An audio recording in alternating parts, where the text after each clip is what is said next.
Good evening, everybody.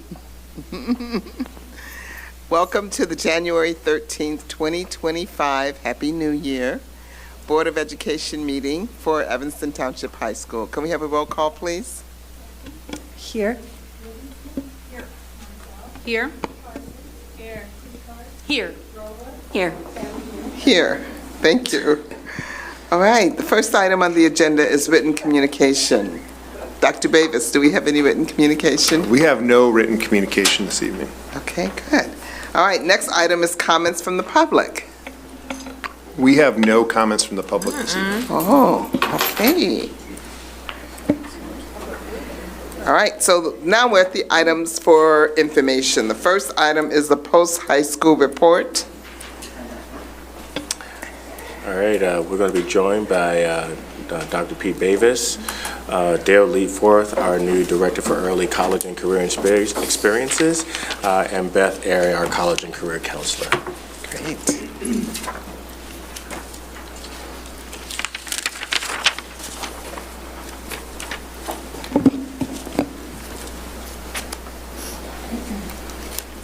All right, great. That always feels good when you try new tech and it works. And off we go. So this report is our post-high school report. The purpose of this report is to update the 202 Board of Education on our post-high school work. This report highlights early college and work-based learning. Tonight, you're going to hear about the record number of ETHS students earning college credit through our early college courses.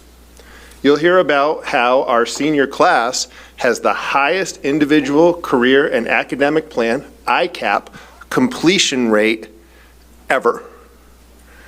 You're also going to hear about what we're doing for workforce development. The workforce is constantly evolving. The traditional focus solely on four-year college degree is no longer sufficient. Changing employer demands, economic shifts, and the growing importance of skills-based education require a broader approach. This is true nationally and locally, and you're going to hear about what we're doing here at ETHS on that front. And here's the why. Many college graduates find themselves in jobs they could have obtained without a degree. Others drop out of college, leaving them with debt and limited career options. As we acknowledge these realities, it becomes clear that ETHS must serve as more than just a pipeline to college. It must prepare students for both career and life. The College for All era, and we have data to support this tonight we'll share, the College for All era left many students behind both here and across the country. This is why we embrace the hand-in-hand approach of college and career. We're committed to integrating career exploration into our curriculum, fostering partnerships with local businesses and other partners, and ensuring that students have access to mentorship and hands-on learning opportunities, making the ICAP come alive for them. Student success depends foremost on informed decisions, regardless of the chosen post-high school plan. By embracing a comprehensive approach that supports all students, whether pursuing higher education, entering the workforce, or exploring other avenues, we can equip them with the necessary skills and confidence to thrive in their chosen direction. This is not your old AP report. I think that's really important to note. We've turned the page on that report. We're aligned, of course, to District Goal 1 is up there, our equitable and excellent education, and now we're going to jump right in. Thank you, Dr. Bavis, for setting the stage. Much of what Dr. Bavis just shared is a broad overview of the work that we've been doing, and so the slides that we've prepared for you today are going to be a bit more pointed to the work that we are doing, that has been completed, and then about the work that we're about to embark on. So it's going to be exciting. The reason that we place such a high value, much like Dr. Bavis said, is because the research shows us that when students have not put the effort into career exploration, there is prolonged education without degrees, and as you can see in the slides, I won't read this to you, but it extends to what is considered aimlessness, and that leads to lower wages. And we look at that as being not a success, as we would say, in the advancement in career development. So, we don't have a clicker. You're Click doing it? for You just Okay. go like that and I'll click. Okay, you're my clicker. Okay. So at ETHS, we developed back in 2013 a post-high school planning mission. And that mission is to emphasize our commitment to empowering all of our students and their families with the tools to make informed decisions about their post-high school plans and their awareness for all of the options that are available to them. With that, we want to make sure that regardless of their chosen field, they are being supported in a strategic, student-centered way. Illinois agrees with us, which is good news because we are supported by the state of Illinois in this way. There's the Illinois Post-Secondary and Workforce Readiness Act that declares two areas that are essential to post-high school planning. Academic readiness, which is key because that is what is the early college component, where it is believed that attaining early college credit and preventing the remediation of student education at the college level is important, work that we do here at ETHS. And then obviously the post-high school and career exploration and preparation piece. So connecting high school to post-high school and making sure that they have been exposed to career exploration and experiences. And through that act, they have come up with the post-secondary and career expectations, which is called the PACE framework. That was established in 2016. Well, like most things at ETHS, we were ahead of the times. So in 2014, which is the last time that I presented here at the board, we had developed our ICAPs. I mentioned that in 2013 we created a mission. That is when we established our post-high school planning committee. And that committee established the mission, and in that creation of that committee is when we worked on the ICAP, or Individualized Career and Academic Plans. You can see in this visual that the ICAP is really modeled as a funnel where students are taking all of their experiences, whether it be academic, extracurricular, their personal experiences and career exploration and experiences, putting them all together, and comes out their ICAP at the end. So it's always going to be individualized to any student. And it goes through it's organized through 4 developmental stages that are appropriate developmentally to the student grade level, as seen on the slide. Okay, in front of you, you have our ICAP framework.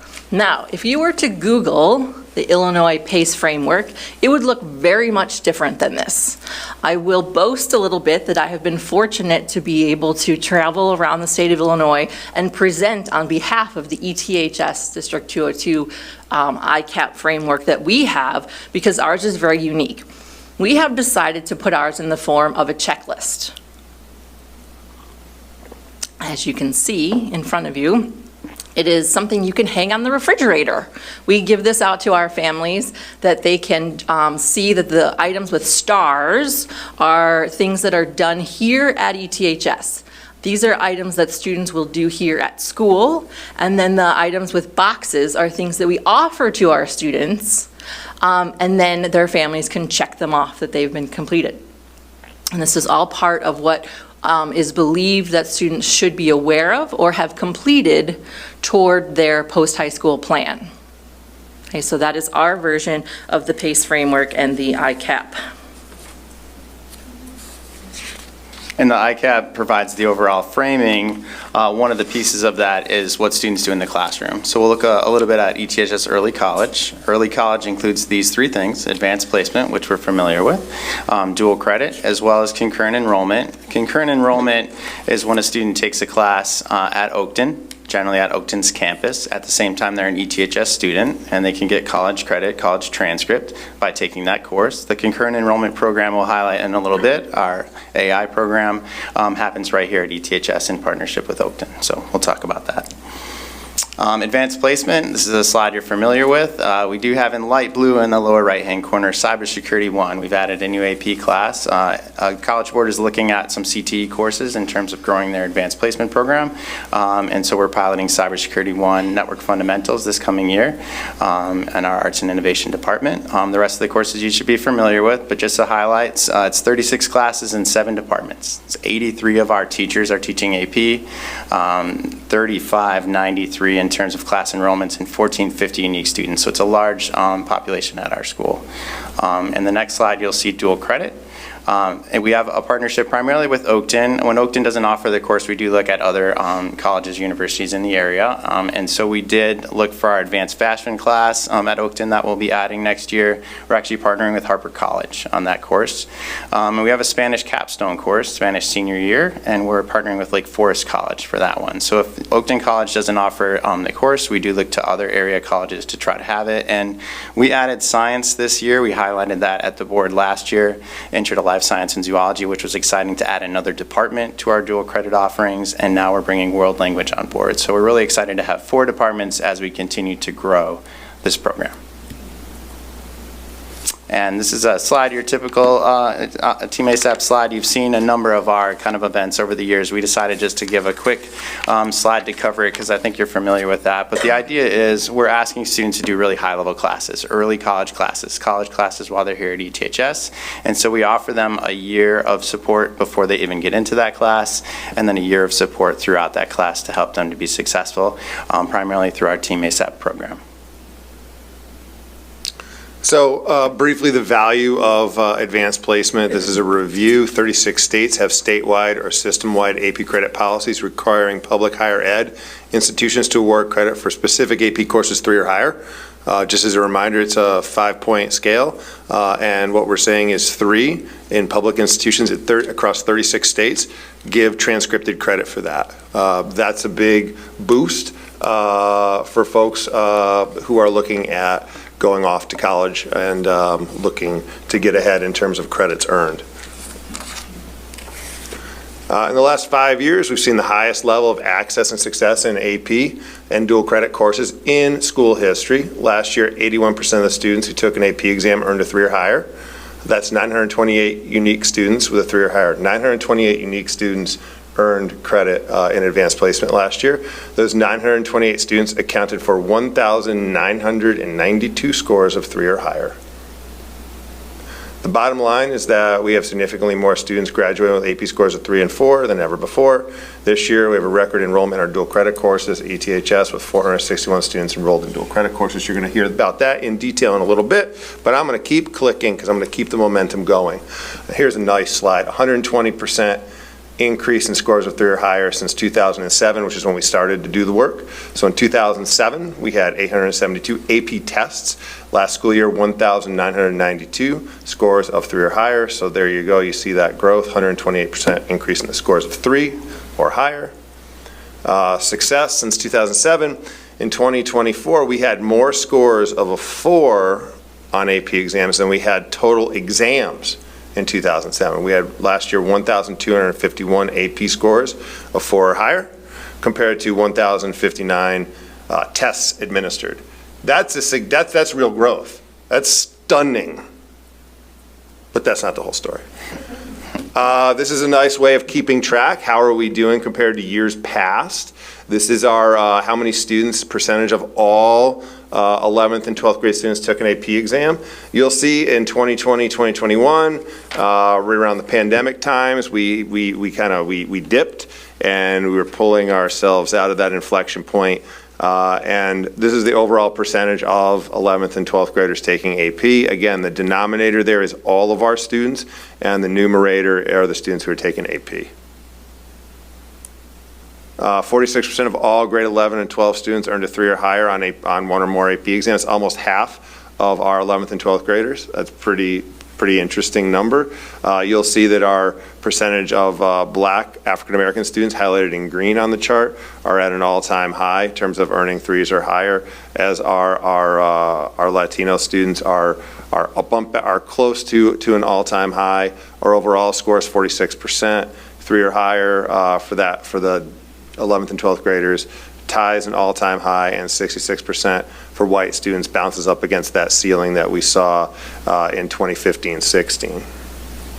That's percentage of all 11th and 12th graders, so it's kind of interesting to take into account. It's a pretty powerful number, and this is the one metric we've consistently reported on for our advanced placement work, at least for over a decade. So it's a really good way to calculate our long-term success and growth. Just some brief numbers. Don't want to spend too much time on these.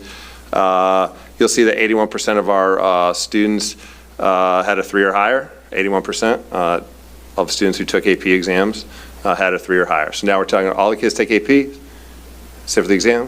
What percentage? 81%. Now you might say that's not that great if it were a small number of kids taking the test and a small number of kids getting a 3 or higher. But all-time high AP total students 1,151, and 928 is an all-time high. So those are individual students, and that clocks in at 81%. Black African American students 126, total AP students 77, all-time high, 3 or higher. 77 students, percent of 3 or higher was 58%. It's an all-time high. Growth, continually making growth in that area. But that's one of the things we need to consider. A goal on that would be I'd love to get to 100. If we get 100 and then to like top 100 would be, there's an influence, that's a big marker, but 77 AP students with a 3 or higher who identify as Black, African American. Hispanic, Latino, 97 AP students with a 3 or higher, 68% of test takers. You'll see 143 students taking the exam. It's like up by 148, which was an all-time high. So again, we're getting good numbers, we're holding those numbers. We want to see more growth, obviously. But we went from 92 to 97, and if you go back to 2021, we were at 50, so we've practically doubled since then. White students, 721, total AP students, 628 students got a 3 or higher. 87% of white students took the exam, had a score of 3 or higher. Students with 504 plans, 236 total AP students, 236 students with a 504, 188 all-time high scores of 3 or higher for students with 504s, and that clocked in at 80% of that student group getting a 3 or higher. That also coincides with the growth of 504 plans overall, which is a discussion for a different night. But I wanted to just highlight that happened. That's happening, and we're reporting on it. It's a sizable number of students. We did not report, the IEP reporting is in the report itself. We did not make a slide because the N is too small to, it's not too small to report, but it's a small number, and we need to double down and do extra work on that. Here you see the courses. Now these are courses that ETHS offers our students where you see 100 plus students earning a 3 or higher in these courses. English language and composition, 284 students at a 3 or higher. Pre-calculus, 276. Pre-calc, we brought it online last year for the first time ever. 276 scores of a 3 or higher. And importantly, 407 students had the experience of sitting for the exam. AP Psych, 145. That's always a very popular course at ETHS. U.S. History, 284, 83% scores of 3 or higher.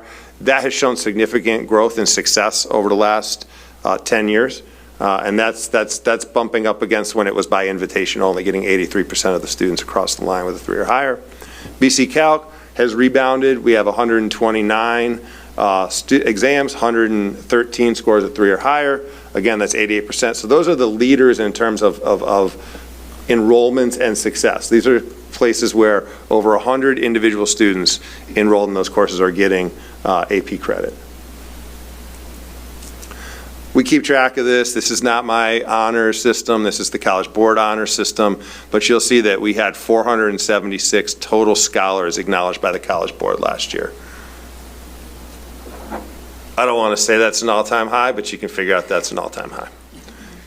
I also, though, want to be very clear that this is for students oftentimes taking multiple exams, and one of our quest here is to balance students' life, student schedules, especially with the advent and the growth and development of early college in general with our dual credit enrollments. We want to be very clear that, like, too much is too much. So it's nice to see 476, but I'm just going to click ahead, and we're not going to spend too much time celebrating that number. Fair? All right. Dual credit. I'll take this one. Pete said all-time high a lot of times, so we should probably pause for that. I mean, there were a lot of all-time highs. Dual credit also has an all-time high. In 23-24, we had our 11 courses in our 2 different departments, and we had 434 dual credit students, up from 204 the year before. So last year, that was a 113% increase. Part of that was because we worked to strategically apply and register the students for the class, and we also paid the registration fee. But to get 434 students was pretty amazing. And just to give you a little sneak peek, it's 564, so you'll see another 30% increase on top of that this year as we grew the number of dual credit courses that we offer as well. And for the first time ever, ETHS had a concurrent enrollment program. We often have students go off to Oakton and take a course here or there, but we've never had a program. So Oakton approached us as the only school in the area able to offer an AI certificate program. We said yes, and we had 24 students in that initial spring course this past spring. 7 took one course over the summer, 6, and then we ended up having about 5 students take an internship as part of the AI certificate program with RightC. And Oakton approached us again, along with the Glenbrooks, and said, hey, we're willing to offer this through the grant for a second round. And so we had 27 students this fall for the second round. So this was the first, hopefully, of many programs like this that we have, concurrent enrollment. This is a course, a series of courses, 4 of them, which are taught right here at ETHS. So the students just stick around after school. They're taught by an Oakton professor. So instead of having to travel to Oakton, Oakton's arranged to teach the course here at ETHS. So we're very excited that students will take the 4 courses in the program, have internship opportunities and work-based learning opportunities in AI, and end up with an AI certificate at the end of the program. So we're hoping to build out more programs like that in the future. That is significant, bringing Oakton to ETHS. I want to underscore that and highlight that. And having a sequence of courses. Not one and done, but a sequence of courses is particularly powerful. And we're good, and it's free because it's covered by a grant. That's the other part that needs to be highlighted.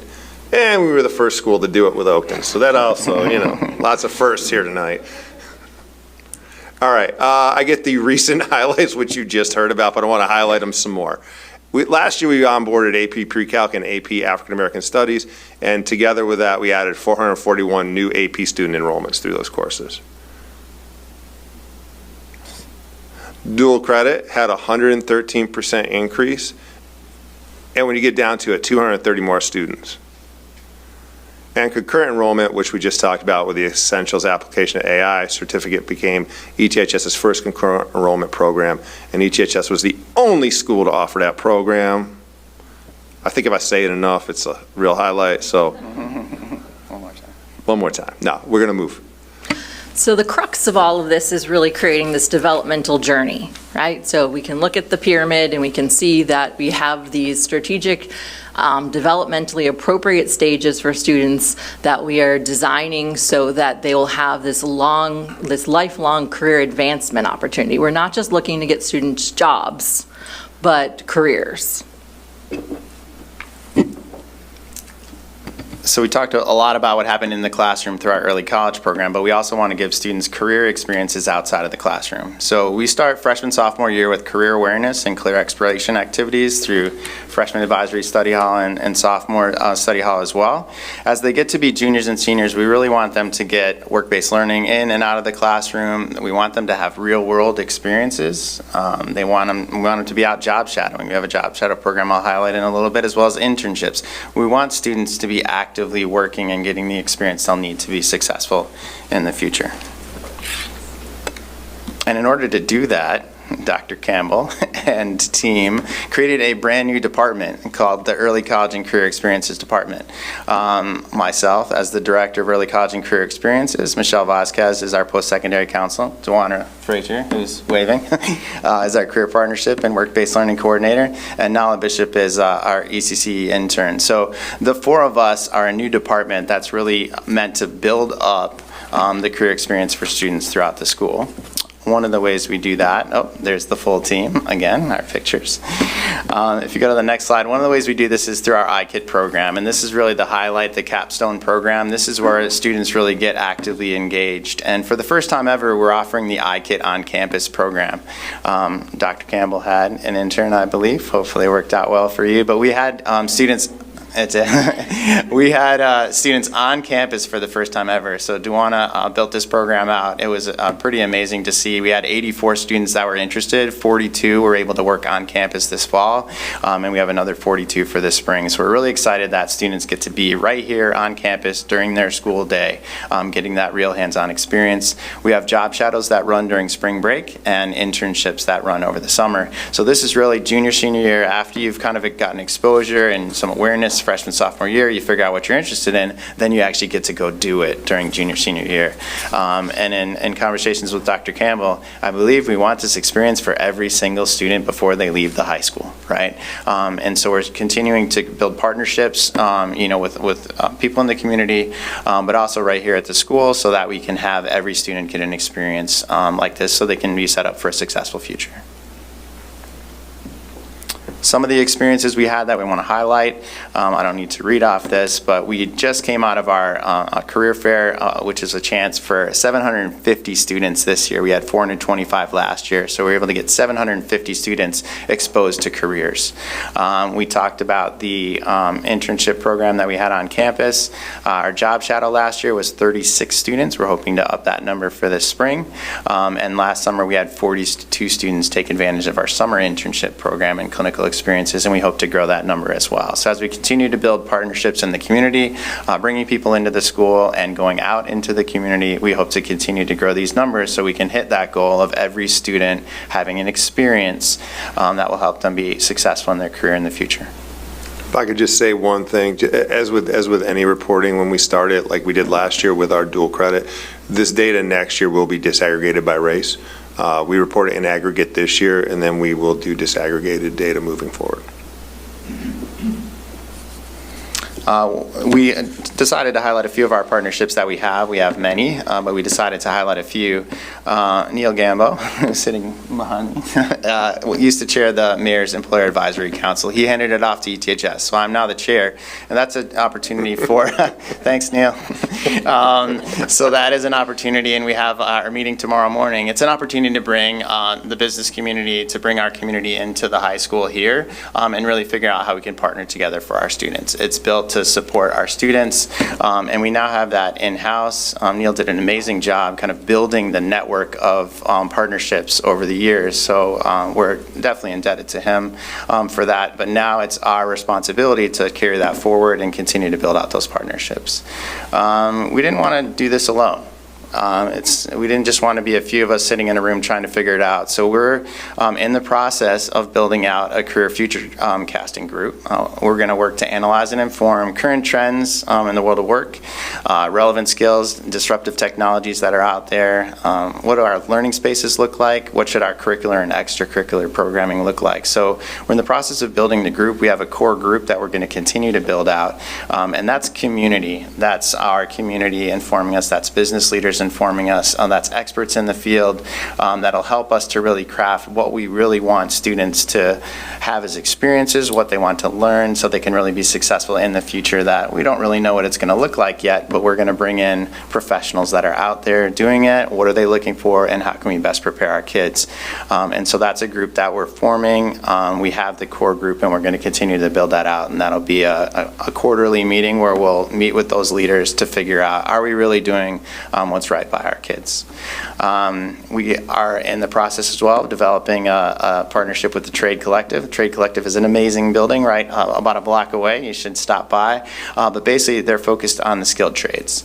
And so we have a lot of opportunity there. Pat Hughes and Neil are sitting behind me. They're probably waving right now and smiling. But the Trade Collective is, we've had a lot of close, kind of meetings and conversations to figure out what can we really do in terms of the trades to get our students set up with experiences. They're building networks. They're building collectives in each of the trades where we can kind of collect the professionals, figure out what actually industry needs, and how can we make sure our students are connected to those opportunities for a successful future.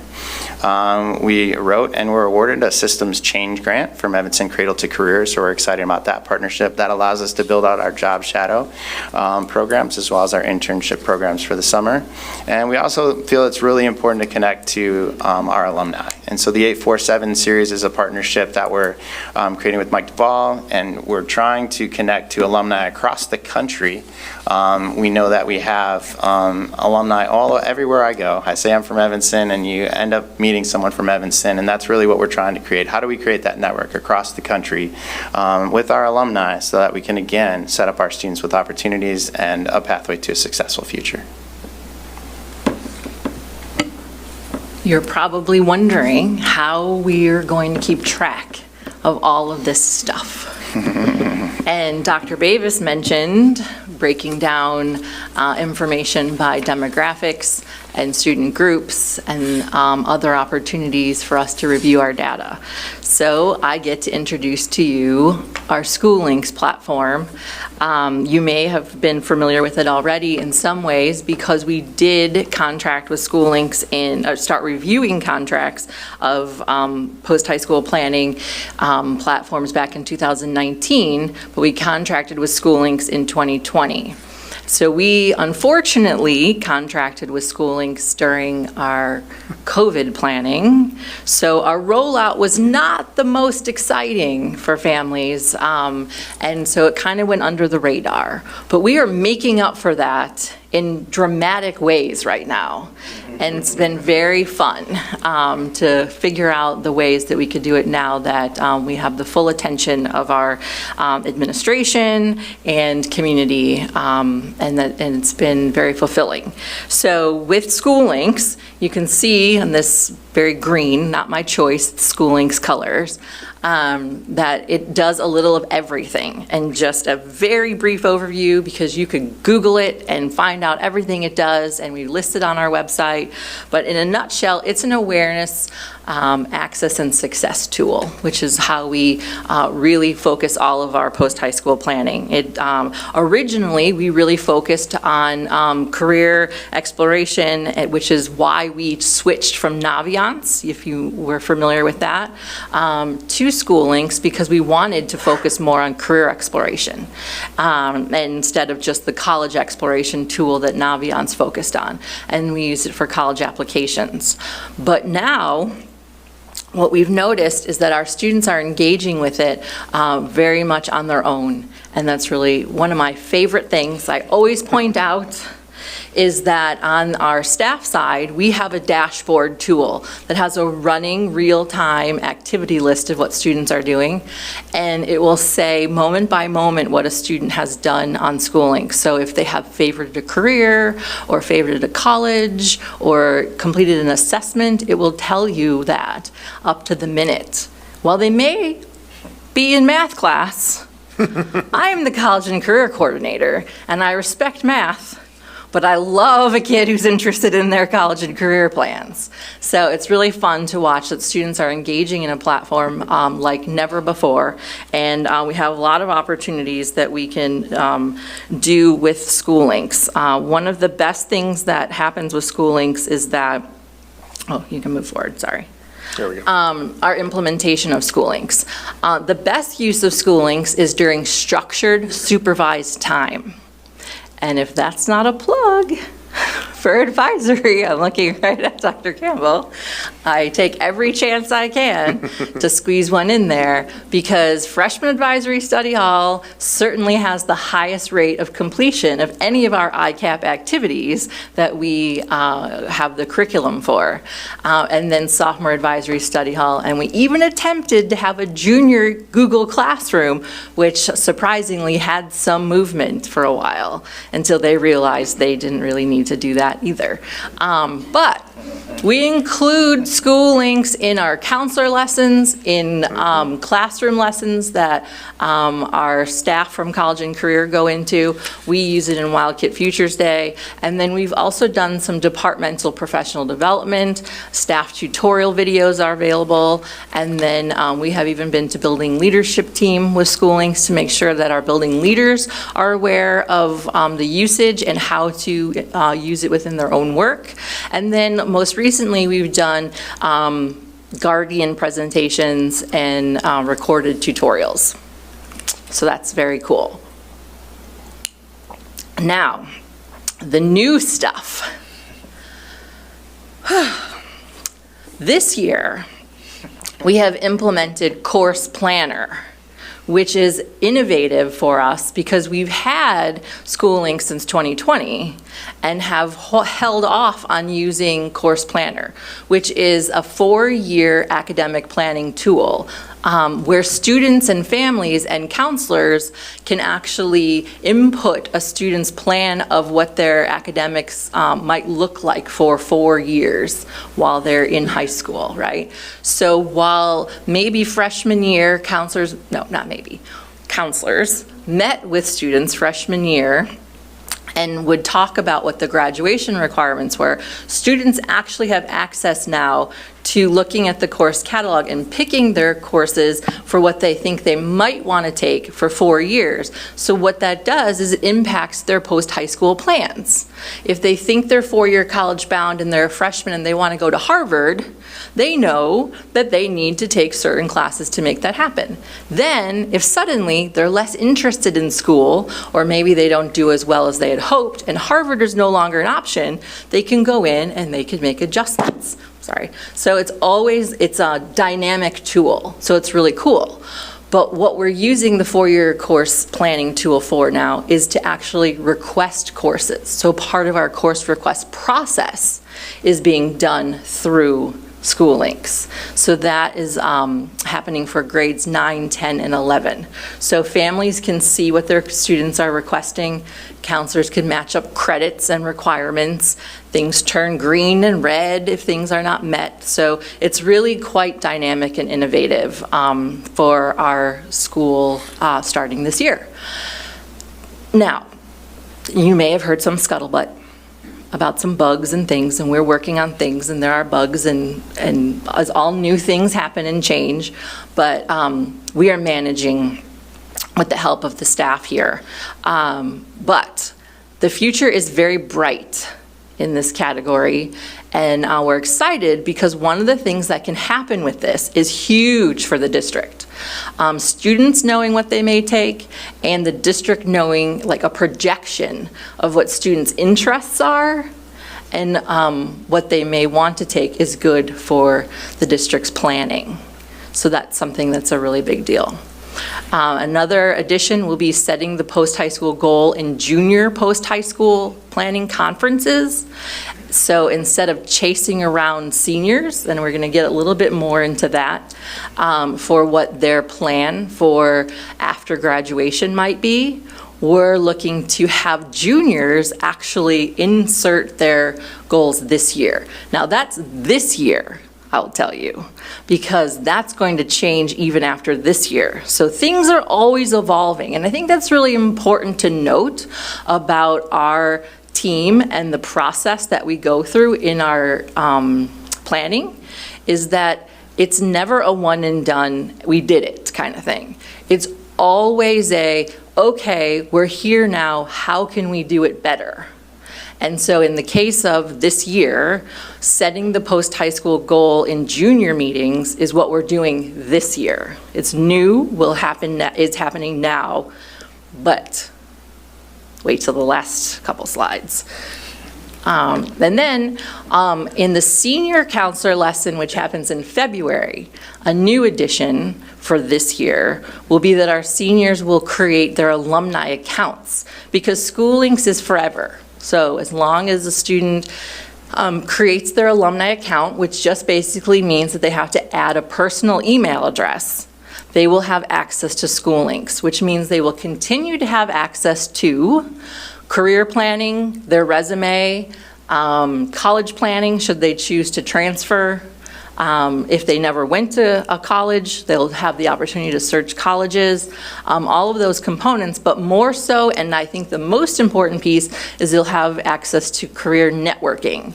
So any of the networks that we are going to be building with our community partners, they will have access to those. So it's kind of like a LinkedIn for our alumni and our community partners. So that is cool, that's happening this year, but one of the data points, drum roll, it's not on the slide. One of our data points is that 30% of our seniors have already done it without being asked, which I think is pretty cool, because people say kids don't do stuff. But without being asked, they've already done it. So we have that going for us. Okay, now. Okay, so more numbers. This is data that we pull from School Links. So why is School Links important, and what does it do for our students and their post-high school plans? So it's a little bit, I might go out of order a little bit. So let's look at the 99% square. Onboarded. That means 99% of the students have onboarded or are actively engaging with School Links. And you might ask, why only 99%? So I'm saving you that opportunity by the fact that I looked up who the students are that have not onboarded. So 48 individuals have not met this goal in School Links. 23 of them are off-campus students, 2 of them are in alt school, 2 of them are in day school, 1 of them are in safe school, and 20 are Building 1 students that are either 9th graders who we've just missed, or are transfer students. So we've got work to do. So the fact that we can use this tool to identify who these students are means that we can get to work on fixing the problem. And I think that in itself is really successful, right? Just knowing that and having that tool is an asset. So then if we look over at the 98% Find Your Path, 98% of students have done the Find Your Path inventory. It's an assessment, and that's a personality assessment. And with that assessment, students will are given a career opportunity. So based on their results, their personality traits, they are offered career options. So 98% of our students have done that, and in doing so, they've been matched with the career cluster, and they've chosen a potential career goal. 93% of our students in 9th grade, so like I said, 98% grades 9 through 11, but of the 9th graders, 93% have gotten this done. That's pretty awesome. So if we wanted to find out what are our students interested in, we can look into School Links and see what 93% of our students have indicated as their career goal. Now, I'm no fool. I'm not going to say that it's accurate. Maybe they just picked something to get it done. But what we can say is if we revisit this with students over time and give them the opportunities and experiences and expose them to experiences when they're maturing and developmentally appropriate, like sophomore year, which is stage 2, career exploration in the ICAP stages, then we're going to get somewhere with them. But awareness is the first piece to the puzzle, right? Self-awareness, that's stage 1. Okay, I'm going to zip through this, but 75% is the learning style inventory, which we use for teachers. We try to inform teachers how to use the tool so that they can access things like the learning style inventory, because that helps them teach their students. if their students are struggling and they can access the learning style inventory, they can help better prepare their students for the classroom experience. And then the parents, thanks to the communications office, we worked really hard on getting parents logged in to Schoolings, which I thought was a really big deal because we were about 37% at the start of the fall. And as of last week, we were at 50%, but I've contacted other high schools and found out they don't even give their parents access. So, yes, I'm very competitive. So I'm good with 50% if other people aren't even giving their families access. And then the last one, set a post-high school goal. This is really cool because as you read the report, you got the peak of where we are with our students and their post-high school goals. But I want to say that of the entire District 202, that's all grade levels right now, 60% have already set a post-high school goal. So we're going to go to the next slide, sir. This is just an example of the Find Your Path results that I was talking about, the career, the personality match. It's kind of fun. Kids get kind of like a description of what their personality is, what they're like, what their type is, that kind of thing, and then the career clusters, and then fun little celebrities that they're matched with. They seem to enjoy that. And then the sample of the Find Your Match career clusters. This is on our data side, so this is what we can pull, and this is what is useful for the district. If we wanted to know about courses we should begin offering, if we wanted to know any clubs or activities maybe students are interested in that we don't offer, we can pull information like this, and we can also pull it by demographic. We have several tags. We actually have, again, competitive, the most number of tags of any school, link school, and tags are essentially filters. So we've created filters for all sorts of things, specialized groups of students, et cetera, so that we could really narrow down who we're serving, and that's really important to me. Okay, switching gears a little bit here toward getting to our goal. So the National Post-Secondary Strategic Institute, we started working with them about 3 years ago, and it is because we had set a goal in this strategy institute for having all of our students have a post-high school plan upon graduation. Now, admittedly, I'm gonna be honest, as always. Admittedly, we had hoped it would be a graduation requirement. Now it can be. But we're going baby steps here. And even still this year with our goal, we have a multi-phase plan here. This year's goal, we started it 3 years ago, and it was for 100% of our students to graduate with a plan. And so we revisited that this year and said, we're going for it. And so we have a team together, so I want to definitely call out that team. Dale, myself, Nicole Johnson from Special Education Department, and Sarah Long from Student Services. The four of us have been working with people, like auxiliary people that we've needed to get help from, have been working diligently to track down students who historically have been listed as no plan.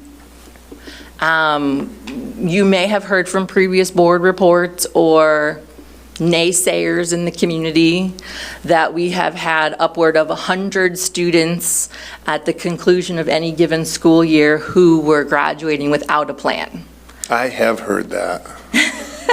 That was what I've heard. Yes, I have as well. But now and maybe you all have too. And yeah. 100%. And so this year, as of 3 o'clock, Is that because transfers come in? no. As of 3 o'clock, the entire District 202 is at 100% of stated graduation or post-high school plan in Schoolings. Now, That's the district. I will say that on Friday, we were at the building level, right? And it wasn't good enough. So this is what this team is about, right? On Friday, 100% for Building 1, which is our main building, was not good enough. So we continued working, and that's why I say the others, other people that we had to call on over the weekend and through the day today matter too, who came through because they knew this was important. And now we're district-wide at 100%. Yeah. That's amazing. And we should pause and give a shout out to Beth, who did a lot of that running around to get, again, 100% of our graduating seniors, class of 2025, have a goal set. I mean, that is I live in the community. I've heard the rumors. I heard it when I was getting into the So job. the 130 is no more. 130 is no more. No. 100%. I would not be me if I didn't say that was plan A. Okay, that's step 1. Step 2, because again, no fool. Next year, we're going to be more strategic. As I said, we're now starting with the juniors, or ramping up our efforts with the current juniors, so that we have more time with them to know their plans, so that we can follow up with them and have more viable plans. Because we're not foolish enough to know that everyone whose plan that they entered in School Links is the one that they're going to follow through on, okay? I need you to know that we know that. The student who put that they were going to do X is maybe not going to follow through on that or isn't able to do that, right? We know that.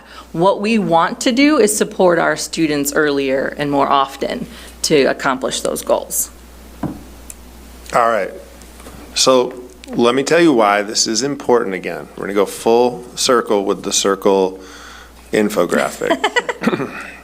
In the class of 2023, 75% of the students enrolled in college for the first 2 years after high school. That means that 25%, a quarter of our graduating class, did not enter college. So that again tells us that in the past we would have just said, okay. But now, with the work we're doing, intentional work, hand-in-hand, academics, career planning, we are working diligently to address that 25%. That's why partnerships with 847, with Trade Collective, with MEAC are vitally important. So 75%, class of 2023 enrolled, 25% did not. That's actually, if you're in that 25%, at least you're not straddled with debt, because the slide I'm going to show you next is the debt slide. All right, so our 6-year post-secondary graduation rate is 53%. It's pretty much been 53%. It's hovered around 50%. That means half of the students of the entire graduating class, about half graduate in 6 years. That means half do not. Half do not. So that means that about 25% of the kids, right, don't complete. They're straddled with a lot of debt. That goes back to the first slide of the presentation where we talked about how you have to be intentional, because if you're not intentional, it gets away from you. If we look at the students that enroll in college directly, it's 67% graduate. So for our students who go directly, who go in the first 2 years, that's their 6-year graduation rate, 67% for the class of 2016. For the class of 2017, it was 65%. For class of 2018, it's 65%. Then you get your 5 and your 4-year. But look at that 4-year graduation rate for kids who enter college. That's for kids who entered. It's about half. So the longer it takes, the more money it takes too. And the other thing, just to go back to the beginning of the report and the frame, a lot of folks are underemployed with a college degree because they didn't have a career conversation early enough with enough touch points.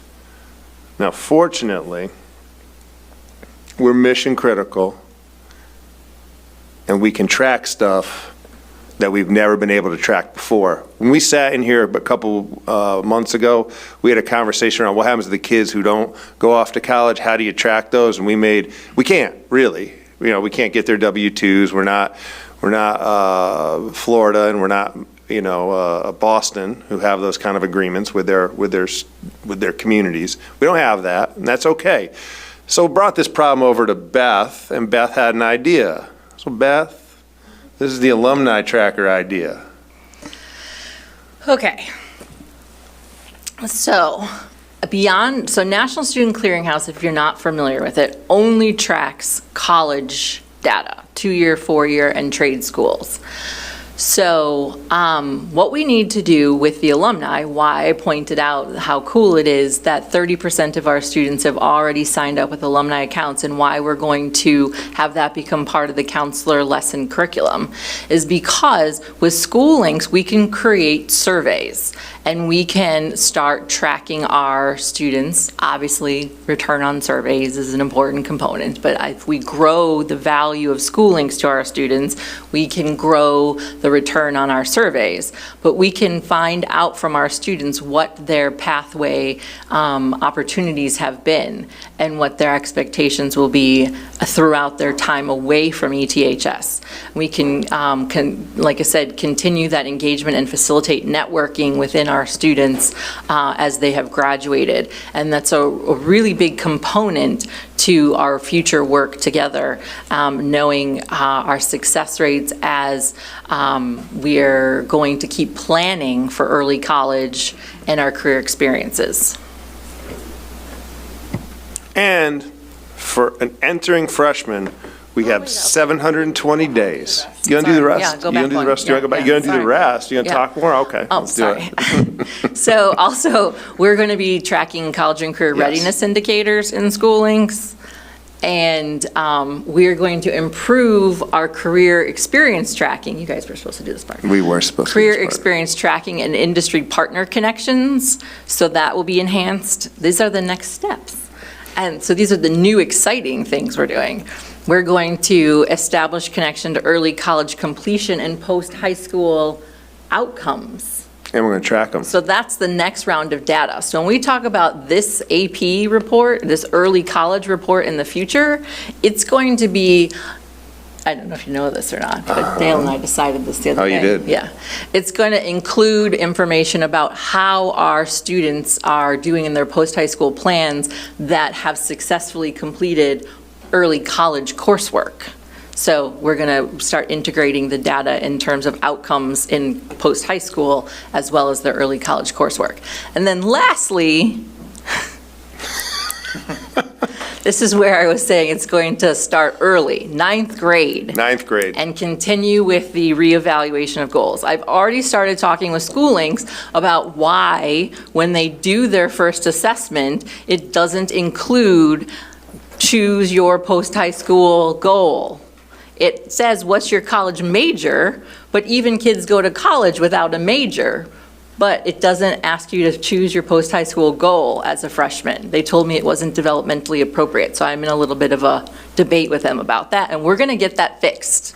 And so that is going to happen, I promise you, and you've got that on record. So, now, 720 days to launch a kid from Evanston Township High School into a post-high school environment.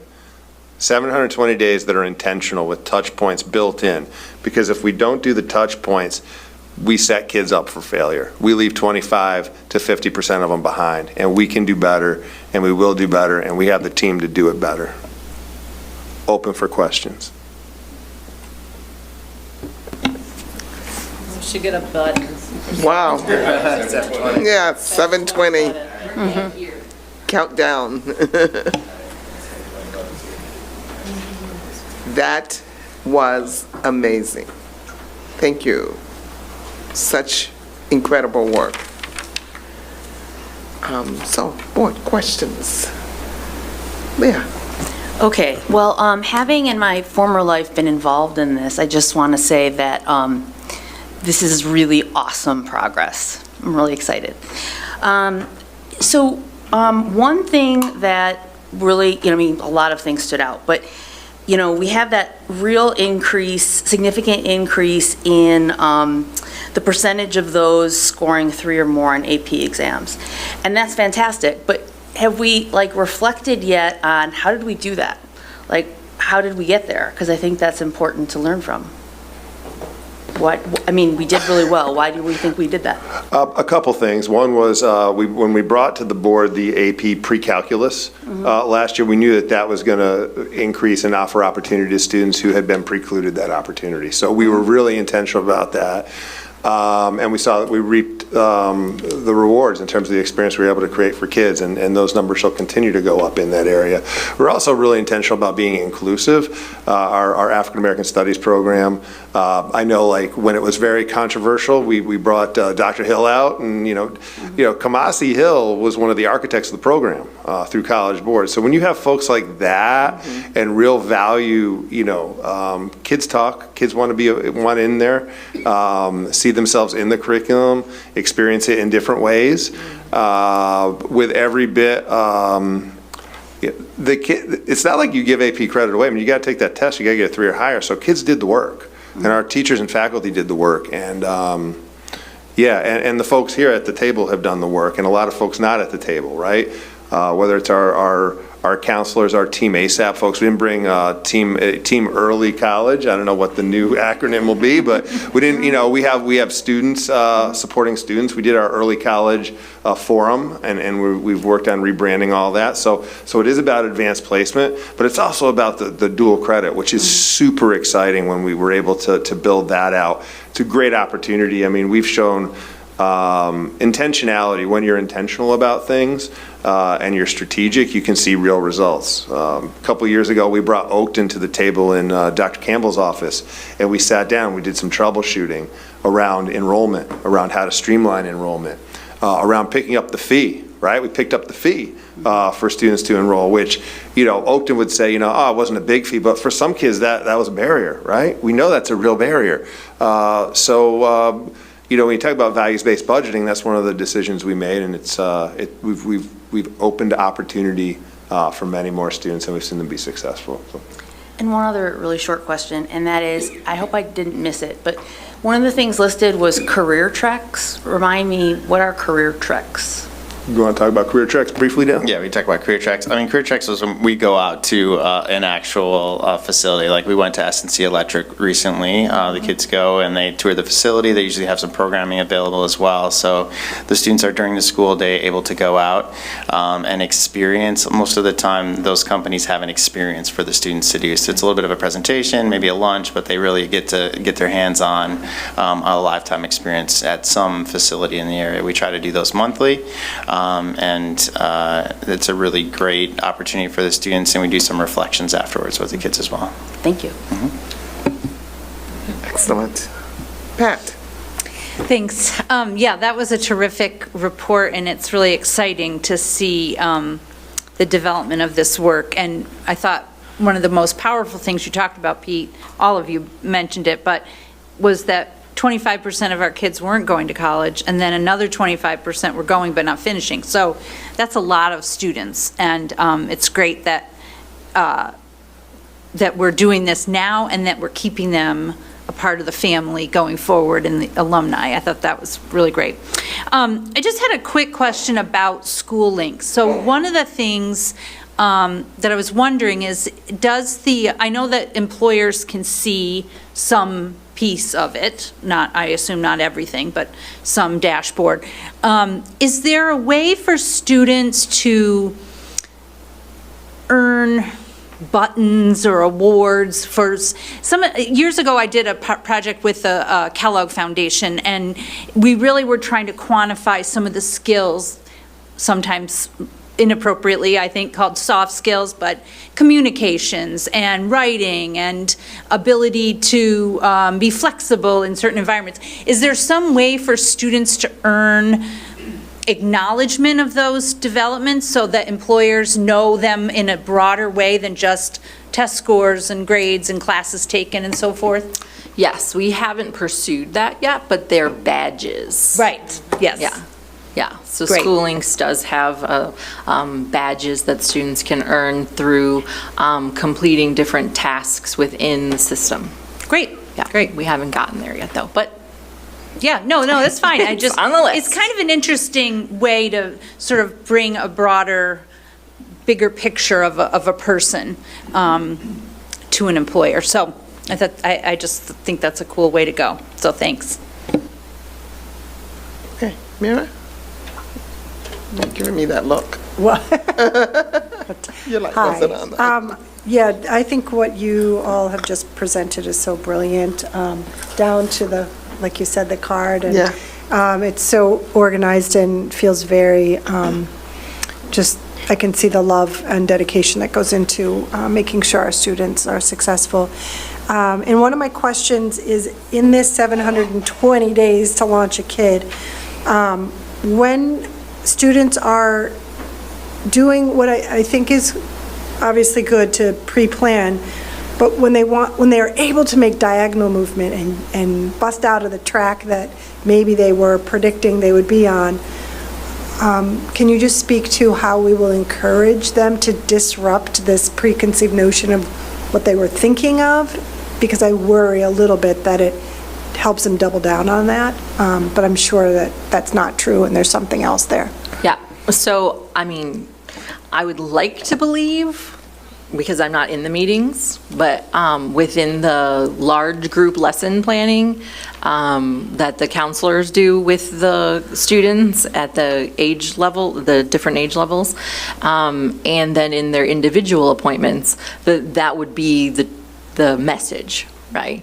When I meet with a student, so I can only speak for myself, I always say, decisions are not made in my office, right? So it's all planning. It's all awareness and ideas. And so maybe I have the luxury of not being the decision maker in my office, but that is definitely what I tell students, that, when we're talking about, their interest in a major or in a particular college or something, I don't want them to think that, like, when I ask them what they're interested in, that means I'm writing it down and now they're stuck with that. You know what I mean? So that's part of the communication that I have with kids. And so all things in School Links can be changed and they're dated. So, for instance, any of the assessments get logged, and you can move and see what it was the last time you took it. So maybe you didn't take it seriously the first time. Students can just go in and retake it, whereas like in Naviance, it had to be unlocked. And you had to go to your counselor and ask, or you just didn't do that. You just never did it again. So really, through the system, it allows for that flexibility. So in our trainings, I inform everybody that this is flexible. So I'm hoping that message is getting trickled down to the students that, this is all a planning process. It's senior year in the stage of the ICAP that is the decision-making time, right? So that's the goal. I know there have been articles written in the Evanstonian by students that are like, why do they make us do this now? And my own child has come home with that same complaint when she's had her career planning lesson at school. And anyway, yeah, hopefully I answered your question. This really does impact Evanston. I mean, it is really our effort to really take care of this town, this city, and really change the future. So it is incredible. So thank you.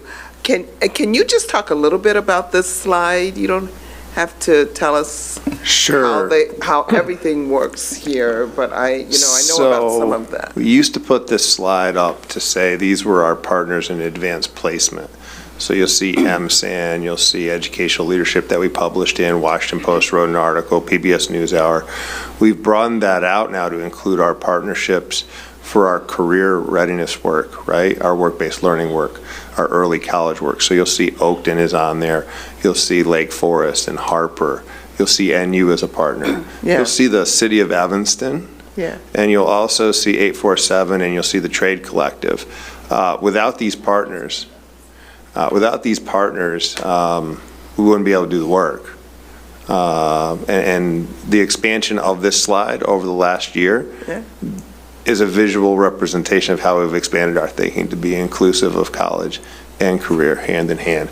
And there were a couple there that Beth's going to elaborate on that I, So ones? I took the liberties of adding ISAC, which is the Illinois Student Assistance Commission, who manages the PACE framework, and the Success Network, which is the academic and career program within Illinois. And so we have done work, I know Duana and Neil have presented with them on their career work. And then I've presented with ISAC on the PACE framework throughout the state. And so I think it's an important partnership. And then with Team ASAP and the AP work that we've done, Riverside County Office of Education has hosted us. And actually there are several schools within the Riverside County Office of Education, or Riverside County, that are actually replicating Team ASAP and the work that we've done here in District 202. Great. Wonderful, thank you. All right. I have a question actually for Dr. Campbell. Since I'm newer to the board, I just wondered, has the board ever been directly exposed to take a peek at School Links because it's such a powerful tool? And fellow board members, are you interested? If not, Yeah, this was step one in that process. Okay. So there'll be some follow-up. Okay. Just curious. Thanks. Well, thank you. Thank you again. Thank you for being so dedicated and thoughtful in working with 100% of our children in 720 days. Thank you.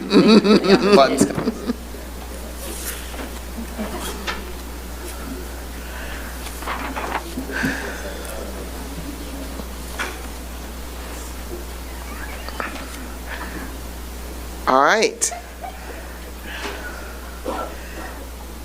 Our next item is the data quarterly update. All right, board, we will share our quarterly update, and Dr. Keith Robinson, our AP for Ed Services, is with us. Carrie Levy, our Director for Research and Assessment. Manira Bolas, our Student Services Department Chair. Amy Verbeek, our Director for Special Education, will be joining us just to walk through our quarterly data, which was available in your packets, and that data we've just moving forward. We'll release it on the website and just include it in your packet so that you have it for your review prior to the meeting. Thank Dr. Levy? Hi, good evening. Hey, Gary. Okay, I'm going to drive you through the updates to the dashboard, and then I have my colleagues here for questions. So first, just a quick where you find it when you're on our just webpage, departments, and it's under our research evaluation site and data dashboard. And you get to a site that looks like this. So when you saw it in October, it was just first quarter data, and now we've added second quarter. So you can get to the data in two ways. You can just click on each tab. You can go to first quarter, you can go straight to second quarter, or you can go up here, and our fabulous IT team has created these drop downs, so you can drop down that way. And so we've got our 4 tabs. We have our 4 disciplines: academic supports. So the second quarter data is for academic supports is just that. It's the students who attended, accessed the different academic supports in the second quarter. So we've got, and then we have a little bit extra on the academic study centers, disaggregated by race, ethnicity, and grade, our cohorts, our class of. We have grade 9, 10, 11, and 12. And then same for Homework Center and Wildcat Academy attendance, students accessing that during the second quarter. Okay. If I go to attendance and discipline are a little bit different. They're now cumulative. Attendance should be cumulative to really give you a good picture as the year goes on. Same with discipline. So, and I note that on the charts, cumulative first and second. So we have our same layout as the first quarter, So the percent of students with 9 or more absences, that's excused and unexcused. And so that's sort of a measure for what would be chronic absentee as we get closer to the end of the year. And we have 15% of students with 9 or more, slightly less than last year. And then a measure that's kind of a track for as we progress through the year for chronic truancy is students with 4 or more unexcused absences. And so cumulative so far, it's 7% of students with 4 or more absences. I believe that's tracking below where we were this time last year. And then also disaggregated by race, ethnicity. So the 500, let me go back up here, sorry. Yep, got it right here.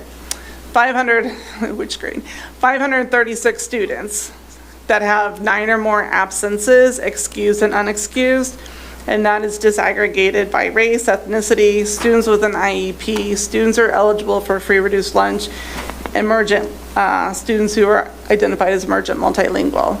And then that is also disaggregated by our grade, our classes. And same for the 251 students who have 4 or more unexcused absences by the end of first semester, disaggregated by race, ethnicity, and by grade. If there is no data, like I had mentioned before, if there's no data or bar under the race, ethnicity, that means it's less than 20 students, and it's not appropriate to report that.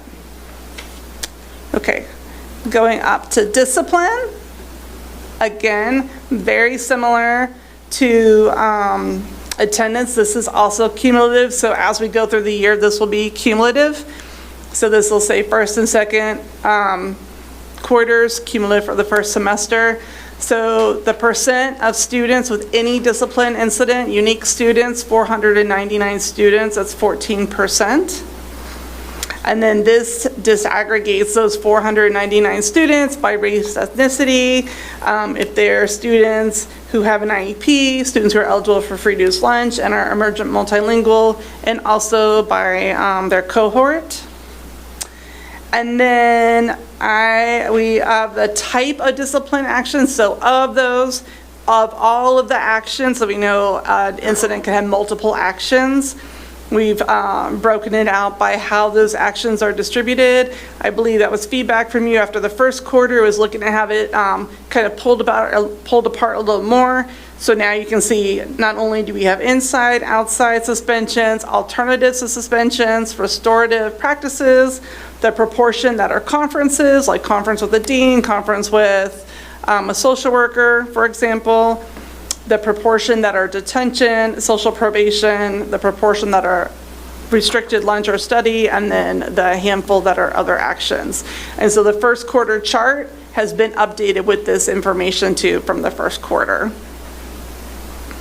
Okay, and then the last group is under our student services and special ed. So we're back to this is just within the second quarter. And so in our student services, the number of students in the second quarter who had universal referrals, and then of those type of referrals, the number that were social work referrals, the number that were AIT and 504 plan referrals. And then with our students who have an IEP, the proportion of those students who are actively engaged in problem-solving intervention around risk factors. So those are looking for developing interventions that align with the student's IEP. So that's I'm just driving the what it looks like now, what the updates are, and how we added in second quarter. Just a heads up of how we're doing the attendance and discipline cumulative. So I went through that fast because I put that in your slide. But if you have any specific questions or any charts or slides you want me to go to, I'll quit talking. You were able to get the first and second quarter just by hovering over, right? Because you can just we can only do that on the website. Is that correct? on the website. You're on the website, But the report is not. but the report is Oh. down, okay, got Yes, it. the report is static, but I went to the website so Okay. you can see what it looks like live. Yeah. So if you want to play around, you can click on these arrows and drop down first quarter, second quarter for Right. any of those. Okay. And then the same site has, when we did the year in review, and I added the static 2023 and 2024, that's it's all in the same place, so. Okay. Yeah, this is good. Okay, Gretchen. A few comments/questions. First of all, I love the graphics. They look really great. I wore the shawl so that I'd color coordinate. Just kidding. But there's a couple things to note in here that actually Mira told me that, so I'm stealing her line. One of the things that I wanted to note and thank you for is that you kind of glossed over it when you said that you've listed the demographic groups, and for the groups where we didn't have enough numbers, we have no data to report, but we've still identified that group on our list, which is consistent with equitable practices for data reporting. So, and I know we've talked about that before because there's some excellent resources out there for that, and I think it's great to see it here. Because I think we're still a little spotty in other areas in our reporting on how we handle that. We just end up not listing the entire group as if they don't exist, right? So that's really great. I'm curious, and maybe you'll expand a little bit, or other people will ask their own questions in this regard, about sort of the takeaways from the data, because it's not just a matter of having it out there, but it's sort of like, okay, what does it mean, or what can we do? And it seems to me that one of the things that leapt out at me is,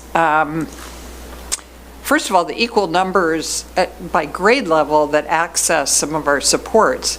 I was really, frankly, sort of surprised to see that seniors, freshmen, 10th, 11th graders are all accessing, and in fact, the seniors seem to be really accessing the academic study centers. I don't know if it's just because they're taking a bunch of AP exams or what, but it's interesting. Yeah, I've gotten one. Do you have a comment on that? I do, one additive. So a lot of students who have tardies in the past, they have the need to be able to ability, attend events. if they like to go to prom, they're preparing and planning ahead. They're making sure that they access these study areas, so that could be also an explanation of the uptick, Excellent. which is a good. It's great. It's great. I think it's great all the way around, except I imagine some of the seniors think maybe not so great, but I think it'll pay off. There'll be a reward for them doing that. But I also took away from this that our students with free and reduced lunch, we seem to have, I don't know. I mean, we have some racial disparities as well, for sure. No secret. But I was struck by, there was this one, and then I'm looking at one which is the absences, 9 or more absences, not so much the study center piece, but if you go to the attendance, yeah, right there. Yeah, Like, that's a lot. that is a lot. And so I guess one of my questions around absences in particular, because I think absences seem to me to be such an impediment to success, more than even if you go to the study center a couple of times. Because if you're not at present in school, there's no way you can succeed. I mean, it's just, almost a given. And one of the things that impressed me in our first report, the post-secondary stuff, and our ability to go out and make sure that 100% of our seniors have a plan for post-graduation, and Beth's persistence in chasing all those kids down. I love that idea. That doesn't sound right, chasing them down, but caring enough to make certain that we have scooped up all of our kids in that way. And it seems to me that fundamentally, that's what we have to do in lots of different areas, is going out, identifying with specificity who these kids are, and getting to the bottom of whatever issue it is. In that case, it was filling out your post-secondary plan, which is one piece of it. But one of the biggest pieces is this attendance piece. So I'm particularly curious about what we are doing to scoop up these kids who have an extraordinary number of absences that are clearly going to get in the way of their ability to succeed. Not even succeed, just get through high school, just to graduate from high school. So that was one of my biggest takeaways from looking at this data. Maybe people have thoughts. Manira, did you have any thoughts on it? I do. I didn't want to overstep anyone. Hi, good to see you all again. So last time I was here, I had the opportunity to sort of preview Panorama, right? To briefly talk about the new software that we've purchased that's allowed for us to really document interventions that we have within the building.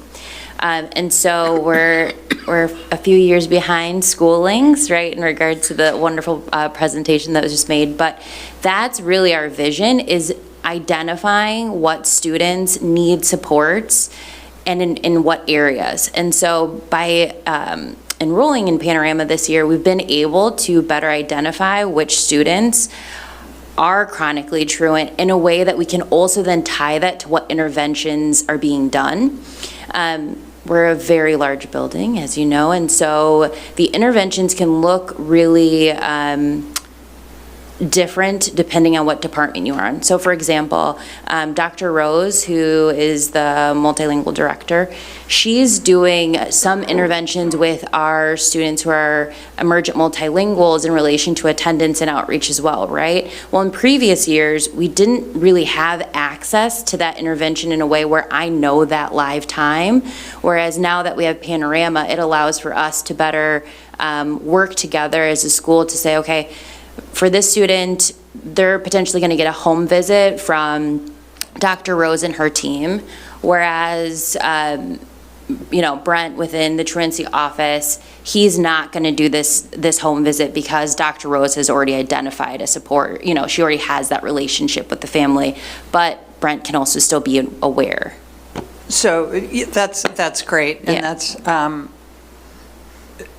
why this is, maybe just too much of a question, but why is there some, I get that they're completely separate programs, Panorama, Schoolings, but why can't they talk to each other? Or Schoolings seems more comprehensive in some ways, so is there some ability in Schoolings to do the kinds of things that Panorama's doing, or do we have It's just not overlap and designed to do that. duplication? It's just not designed to do Yeah. that. Okay, It's that okay, so purpose. just forget it, Gretchen, Yeah. just, okay, It's okay. okay. I mean, it'd be lovely if there was a one-stop shop, and you'd probably be a millionaire, a billionaire, if know. you could, there's limited. Well, and the downside to a Yeah. one-stop shop, as we've seen, is when that shop gets hacked. Yeah. Right. So anyway, But I did want to add something, you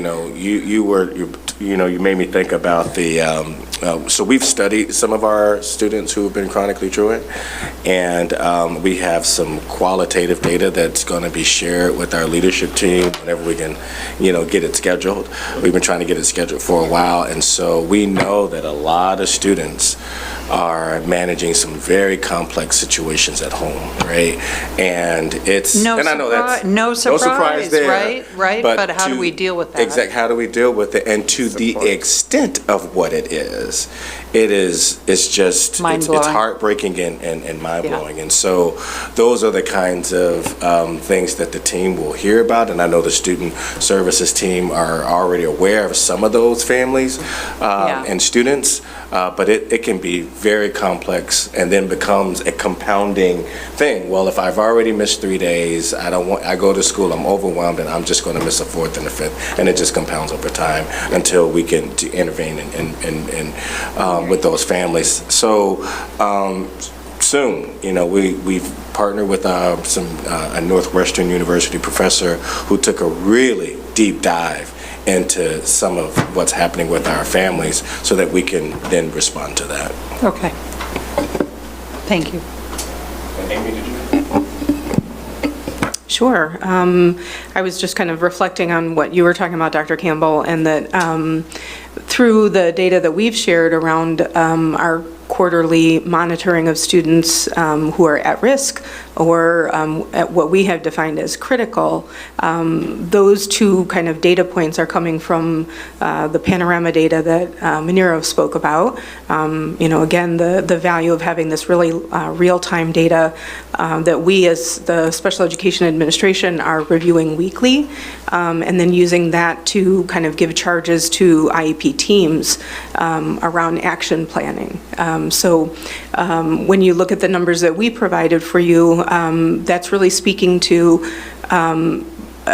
giving charges to IEP teams around kind of informal problem solving, which is really trialing interventions when we're identifying those students who are showing us those concerns around attendance, which is impacting academic performance, and then certainly engagement in school or social emotional functioning. So trialing interventions, and then also identifying those students who are then deemed critical, which then we're seeing multiple failures. And so then that leads us to thinking about IEP meetings and what we can do in a more formalized approach to provide more services to students and consider more support on the continuum of special education around those needs. And so it speaks to what you're describing, Dr. Campbell, about the complexity of student needs and who needs more, who needs to be considered for our special programs, our day school, and then other steps on the therapeutic continuum. Great. Monique? Yeah, Gretchen, your comment made me think about this program that the Y used to run. And I'm sitting here and I'm, listening to the last presentation, and it is phenomenal information. Then I'm listening to this, and it's hard for me to put those two in isolation. Because I know that some of our students that need more support to getting to that goal of what happens after high school, could very well be those kids that are not coming to school and will have a harder time figuring out how to navigate what happens senior year into and beyond, right? So it's awesome to have a goal of 100%, where our kids know what they're going to do, but what are the supports that's helping them even know what the first step is to doing it? And we saw a lot of that, some of those very just stories you can't even make up, that was preventing them from going away to a college visit, right? And so, and some of the students being first generation, whatever, not even college plan, So I'm looking at the total picture and, and trying to say, okay, so what are the supports that are going to help our students be able to see themselves and have a vision for themselves after they leave ETHS? And who's doing that? So I was trying to also put in place, where are the guidance counselors? So I have a lot of questions from the last report, but I'm still trying to sort through it. Because I've seen something like that in action, but I know our most delicate students will need extra support. So, yeah, I don't know if I made sense, but I'm just trying to, they both go together. They do. You know, it's like, this is what we're aiming for, and then here are the, here's the demographics. Like, you can't separate them. This is who our students are, and this is what we're trying to do. And now, how are we building the support? So that's what I'm most interested in. Like, I want to see the racial breakdown of the post-high school report next year. I want to see which students are, eager to fill that out and have a plan versus those that are still struggling, because it's going to tell us a lot about, Of course, other things. Yeah, so, right. And if do we have partners that can really support those children that are the most challenged to work with, right? Or do we have partners that have this very wonderful idea of, we should just expose them, and that's half of it. There's a whole lot of getting, through some of the other challenges that we have, and so then, how do we invite that to the table? How do we make sure that we have the right kids or the right partners that can speak to our children and see a reflection of themselves? So, I'm sorry, okay. Can I just have one little footnote to what Monique was saying about that? And I totally agree that these two reports are kind of more tangled up, and it's too bad our first reporters, some of the people who were here are already gone, because I think they should have heard some of this as well. But they can watch us on tape if they want. They work together. Anyway, Pete's here. I'll have them Pete's watch here. it. Pete will We'll report watch it. back. The team will watch it. Yeah. But, probably. But on that 100% one success that was reported is terrific, but it had me worrying, and I didn't want to take up more time pursuing this line of questioning, so I'm going to throw it out now. It's worrying to think that some of these kids were under pressure to put down a plan, and having sat on various cradle to career prepared for adult life committees for years and years and years, we hear about some of our students' ideas of what that plan might be, and it might be to be a professional athlete, or, some sort of a little bit pie in the sky. I don't mean to be the person to shoot down everybody's dreams, but sometimes it can be that kind of a thing. And so if that's not helping anybody, really, if we're not having a more realistic discussion about what that plan is going to be, and offering them the realistic and concrete support that they need to get there. And that's, anyway, just an observation that I wanted to get out there. I mean, it's all good. I'm just... I think they did talk about how there is that next step to really try to figure out these plans, because you're right, just because a student writes a plan, and especially if they're feeling like everybody else. It is, having a plan is, having a plan is better than not having a plan, because it starts a conversation. As a member of that team, I know that the folks who were getting those plans, for want of a better term, are not the folks who would have accepted, like, professional athlete. Or, I mean, Beth's one of the people who was chasing those plans, so she's not going to accept that. Yeah. And Dale, I know we had conversations actually in the month leading up to this, as they were deploying their efforts, and they were sharing stories around, like, it's not just getting the plan, it's actually counseling the kid, talking to the student, and having that conversation. And I think that's why it's important that we back this up into junior year and then earlier, because the more touch points we have, if a student sees it as relevant, they're more engaged. One of the things we know is if you have a goal outside, if you know, it's kind of funny, but research actually says if you know what you want to be when you grow up, even if you don't end up being that,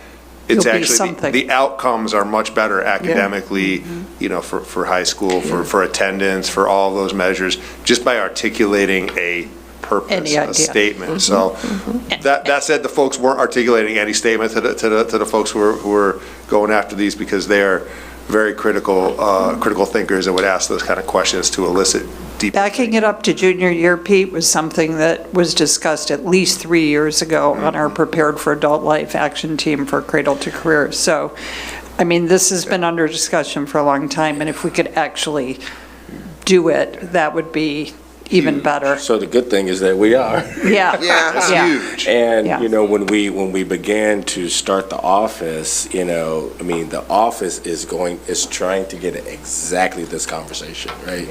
And, you know, and it helps us to highlight where the cracks are, where the faults are, so that we can shore those things up. When I had a conversation with Dale back in July, I told him, I said, you're not going to come to the board and tell us that we still have 130 kids without a plan, right? So let's start there with 100%, but also how do we maintain fidelity throughout that entire process and really support the kids that we know are on the margins. Yeah, what does that mean? Always, yes. Pat? So thank you. This is so helpful, and I know particularly Gretchen has asked for this for a long time, and it really is very useful to just have this kind of snapshot. I just want to highlight, and I think this came through a little bit with some of the remarks that Gretchen and Monique made, but I just want to say it out loud because I think it's important. One of the things that I've been really pleased about of late under our new leader, not so new now, is this idea, I always call it peeling the onion, which maybe doesn't mean anything to anyone else but me, so sorry if that's how my mind works. But, so I'm looking at this students with 9 or more absences, and it is 536 students, and that's a lot of kids. But you know who those kids are, right? And you know who the kids are who didn't fill out the plan or did the plan but maybe only answered I'm going back to the other report, only answered the basic questions that they had to do to get a check mark for having done it, right? So you know who these people are, and that, I think, is the first step, is who are the kids, and going and finding those kids. And I know in some instances it's a lot, but it starts a conversation. It gives an ability to listen. I mean, Marcus said a moment ago, some of the stories are just heartbreaking about what kids are dealing with. Or they're just struggling, or they don't understand something. Whatever it is, we have to listen to these individual kids, A, to help them first and foremost, but B, to change things writ large, so that maybe the next kid has an easier time. And maybe, one student's issue has opened a door that helps others down the road.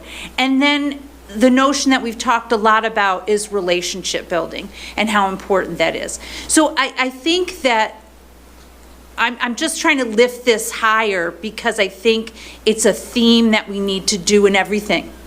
Is who are they? Who are these kids? What are their names? What grade are they in? Where are they? Let's go find them. And then start there, because not only are we helping our individual students that way, and it is a challenge, I know, when you have a large number of students, but with a lot of the things that we've been talking about in the last couple of months, it's not that many kids. It's 50 kids or 100 kids that we could go and find them.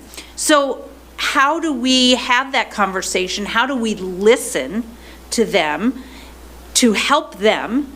And then what do we learn from these individual conversations and relationship building that we can apply systemically? And so I just want to highlight that. I think this is where the thinking is, but I want to say it out loud because this is what we need to be doing, in my view, is in order to change some of these outcomes and to make some significant progress on some of the, just really difficult gaps that we've struggled with, whether it was in a discipline or attendance or grades.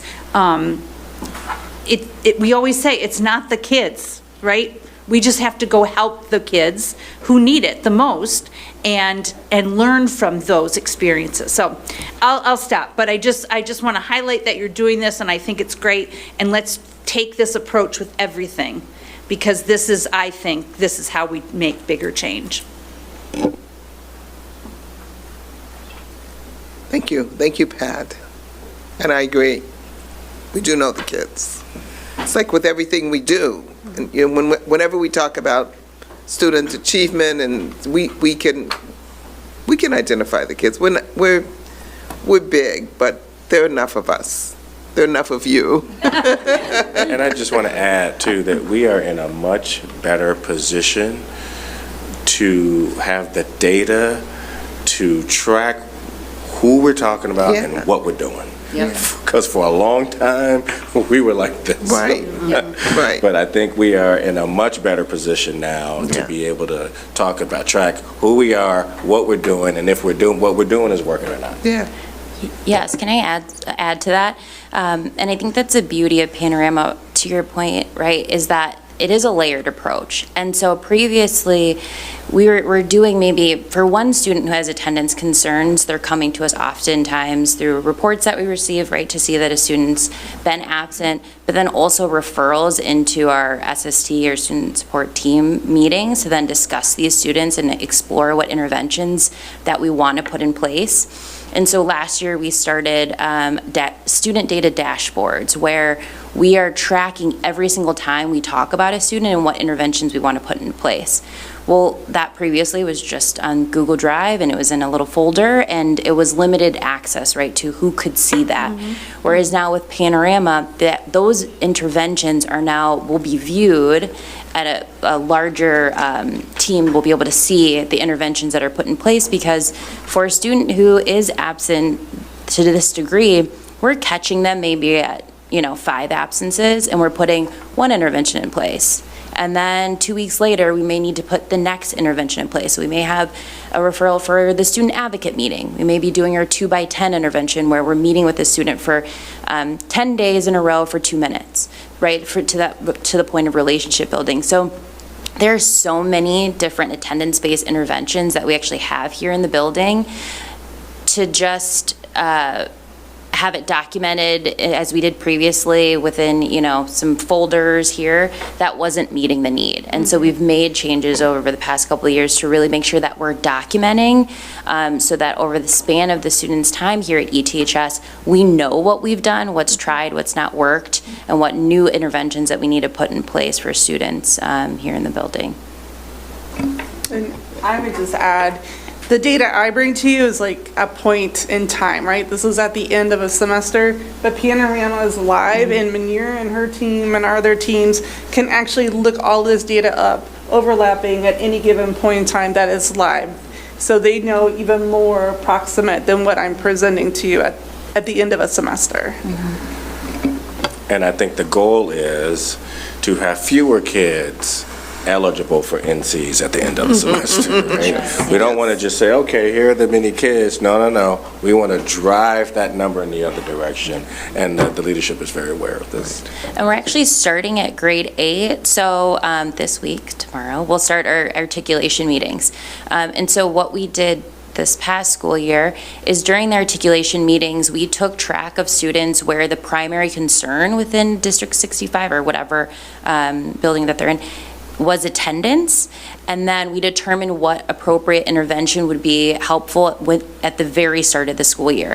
For some of those students, it was, again, that 2x10 intervention to ensure that they had a connection right away when they started within the building, and then we layered on there. So we're actually identifying students even earlier, right, through these articulation meetings to ensure that we have a plan before they even start. For some students, we ensured that we wanted to recommend them for the prep to ETHS so that they were even here over the summer. So there's a proactive approach that we're really trying to take before a student even steps foot in the building. Wonderful. Great. Thank you. Leah. I have a couple of comments and a question.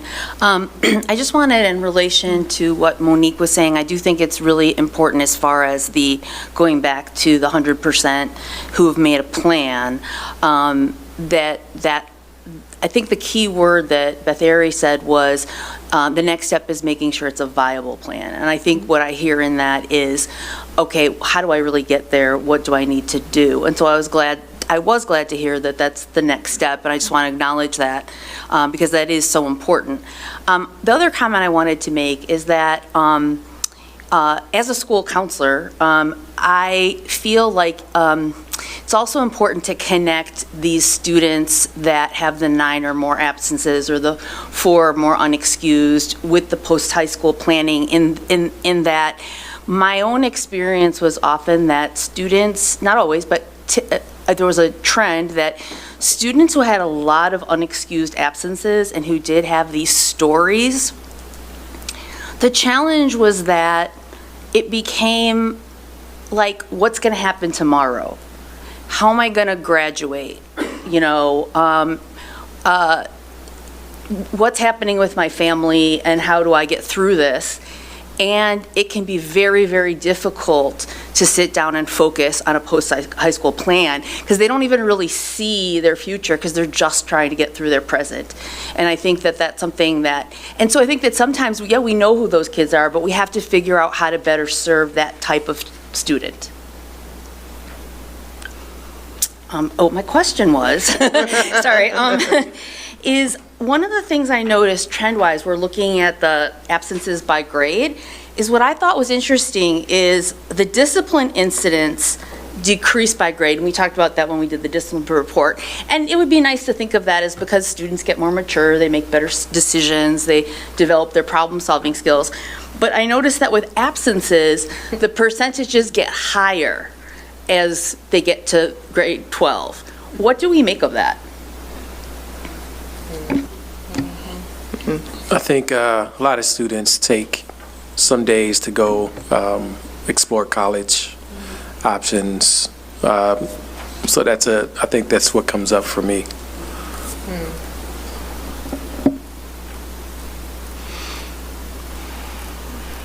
I'm sure that would be interesting to dive into a little bit more and find the multiple stories. Yeah, because I also just want to note, like, this is all absences, right? And so with, I forget the name of the law, but there's also the law where, right, students also have the 5 mental health days. And so, you know, that's yeah. Yeah.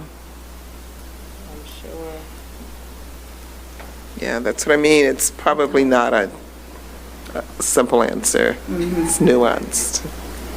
Yeah, it's the same thing. It's not, all of this happens to our students, Yeah. you know, from the post-high school, the AP, you know, what we're seeing here. I mean, it's a lot, right, to maintain and celebrate. It's a lot. And I want to be clear, I'm glad there's a 100% plan. Like, right? I am glad about that. I'm happy about that. I'm elated, overjoyed. That's wonderful.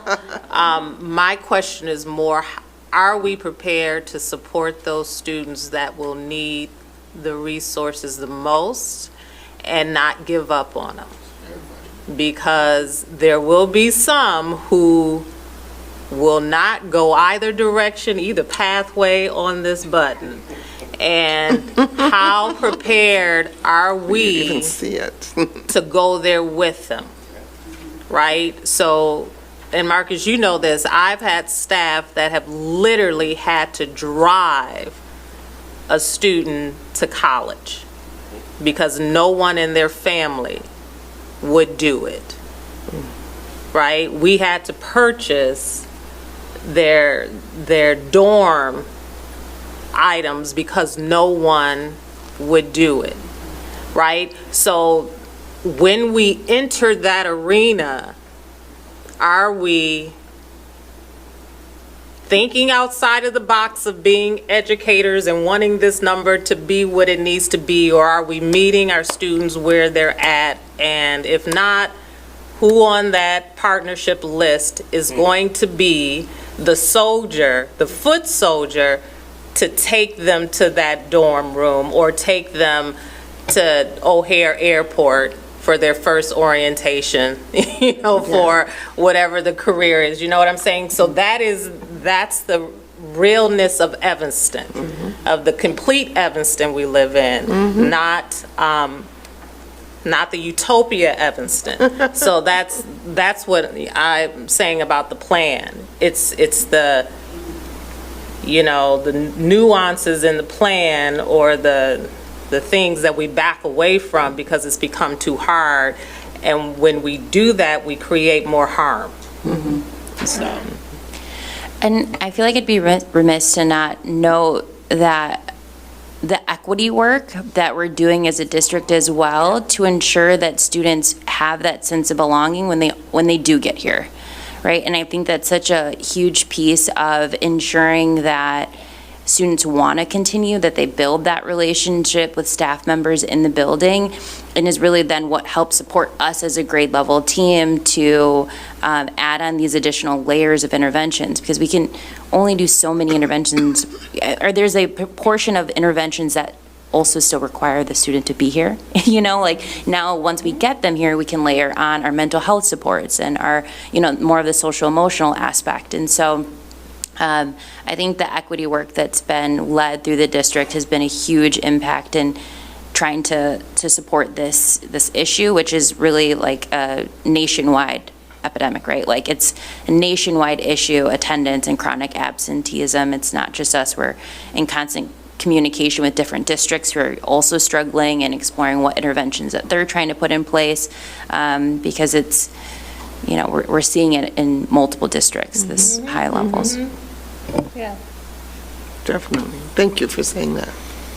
If I could also add, I'm just thinking about what you've named around shepherding students to those next plans, right? And who's going to do that good work.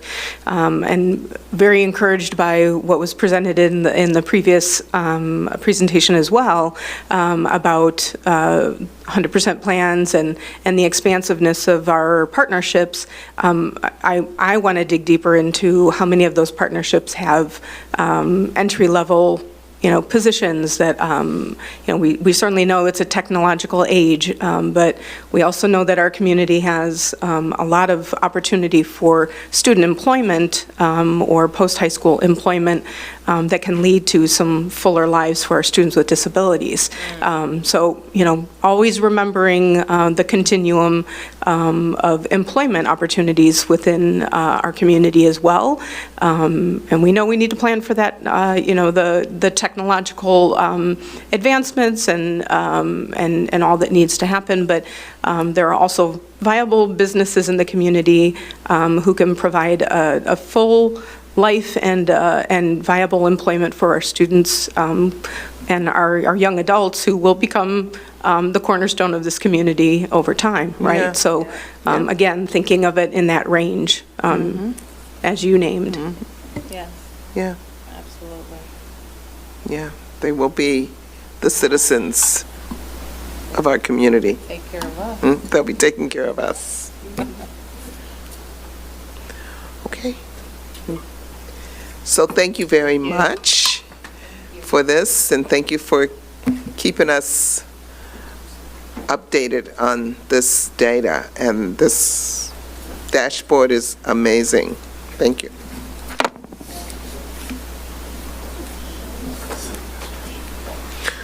All right, so our next item is the health, life, safety update. I think Kendra is going to. It's only 9:30. I have another presentation that will be at 10. Poor Gretchen.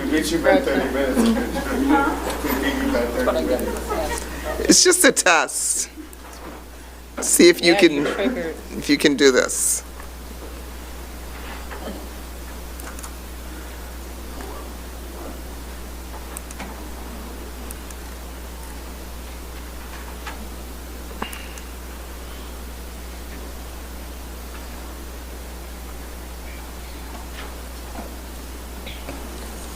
All right, good evening, board. Good evening. Thank you so much for having me at this early time. As I mentioned, don't worry, there will be another presentation around about 10 o'clock probably, so we'll do that too. But we're here to just have a health, life, safety update this evening.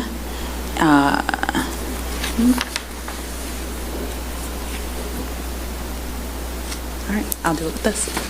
So we'll be able to go through the general background of our decennial survey, the challenges that we are currently facing with the different items that came up on the survey, a new funding tool that is available to us as of the summer of 2024, proposed projects that we would like to address on the list of violations from our decennial survey, what that would mean for the tax bill and timeline.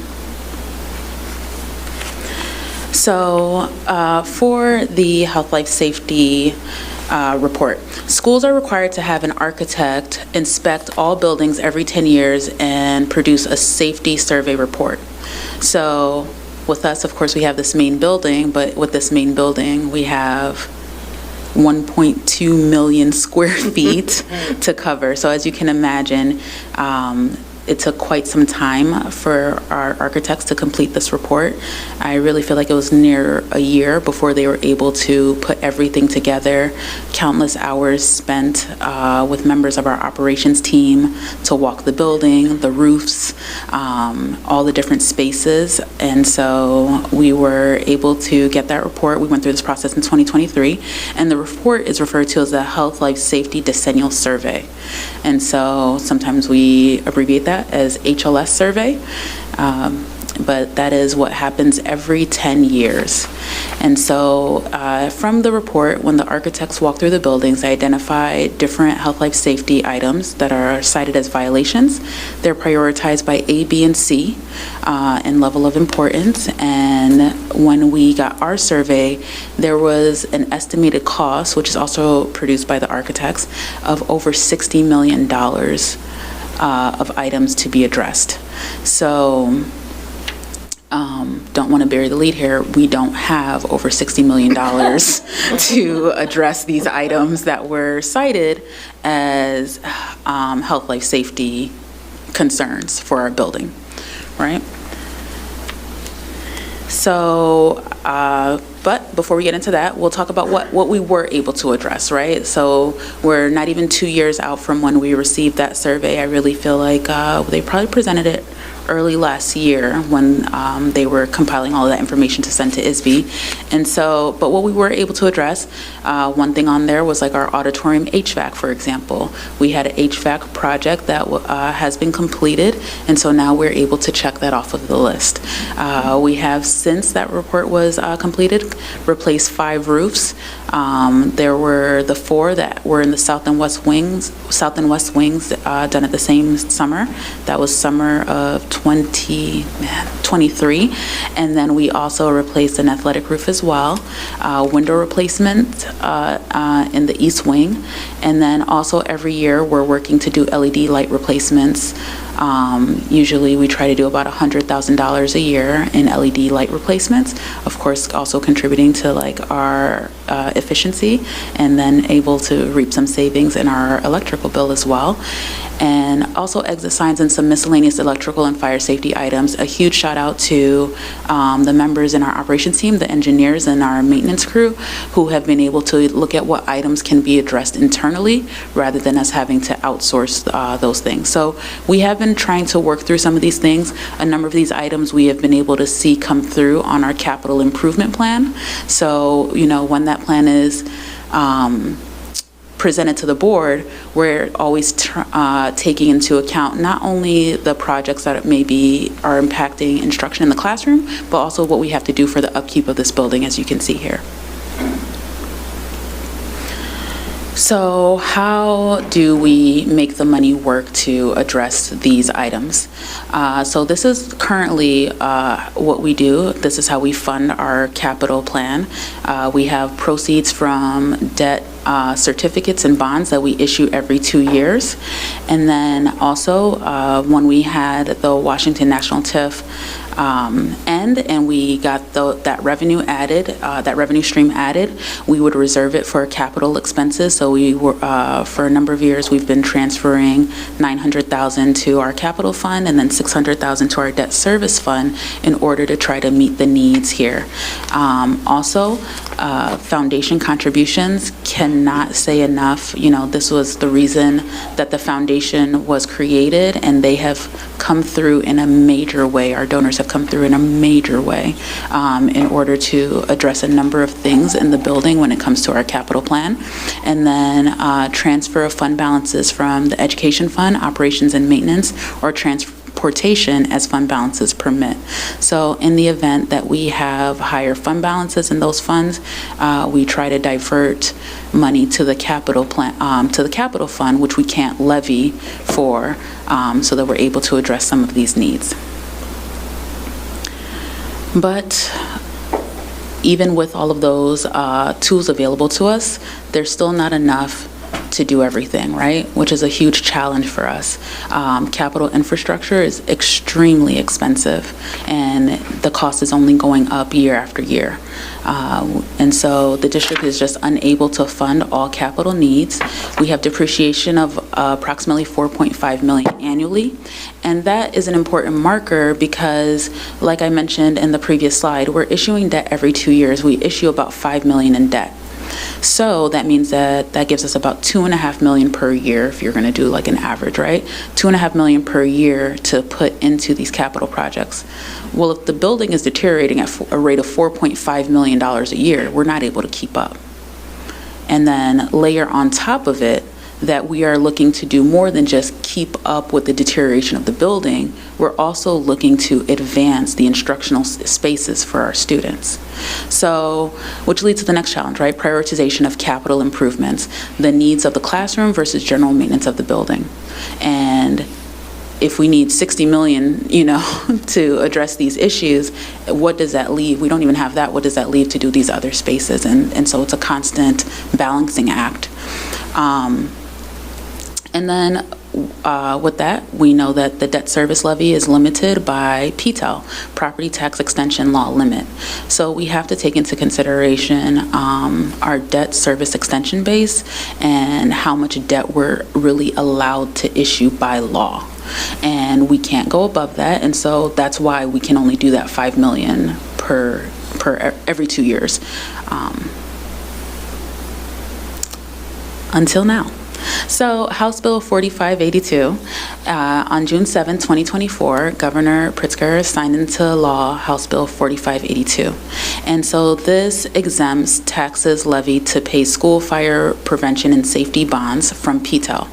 So what that really does is it opens up an avenue where schools are able to take their health, life, safety survey that was completed by their architects and say, these are the things that we need to address, and we don't have the ability to do so with how the landscape currently exists for levying taxes. We just don't have the money to do it. So what do?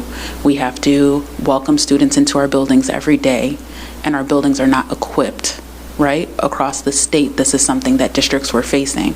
And so this new law says, okay, if you're going to issue bonds to address these health, life, safety concerns, then you don't have to do it with the restriction of PTEL and your debt service extension base. You can still move forward with issuing bonds to address these concerns if they are things that were put on the decennial survey. And so, like I said, it's something that happened in June of 2024. Several schools, have already started using this tool to the point where it's actually been, slowing down ISB, from what I've heard, somewhat in their ability to review things in a timely manner. And so we also, recognizing the challenges that we have here, would like to move forward with issuing $15 million in health life safety bonds to allow the district to address some violations detailed in the survey that we likely otherwise would not be able to address. And so we can go into the details of that. There are several steps that would have to happen before we can get there, and so we're going to just be able to talk about all of those pieces. So of course, $15 million is a lot of money. And so one question that comes up is like, well, what are you going to do with it? So this slide says what could be addressed. And so what we would be proposing to be addressed with the $15 million would be HVAC in the gym wing. So under ventilation in the gym wing is a major issue here and has been for a number of years. And so that is top of the list here. And so, and then we have some other items as well: roofing, windows, and mechanical. And this table really breaks down the area, but then also the breakdown of the 15 million, which is what you can see in the column that has the HLS costs, health life safety costs, and then the non-health life safety costs are also here to get to the total cost. So that $20 million for the gym wing, I just want to elaborate on that a little bit. So we have an estimate that it would cost us about $20 million in order to ventilate the gym wing. So for a number of years, we have heard, like we are well aware that the underventilation issue is an issue in the gym wing, but it's always been, it's too much. What can we do? You know, like it always kind of felt like our hands were tied because we just did not have the ability to get that kind of funding, right? And so, and I will say sometimes, actually, I have this slide on rationale. So I will say, you know, sometimes it's come up, well, you're able to do projects in other areas of the building. And the reality of that is that when we have donors, I mentioned the foundation earlier, we have donors that are oftentimes interested in specific projects. But unfortunately, trust me, I wish I could have a donor that is interested in HVAC, mechanical, electrical, asbestos, tuck pointing, roofs, windows. Like that would be amazing. Yeah. But those really aren't the appealing projects for our donor base at this time.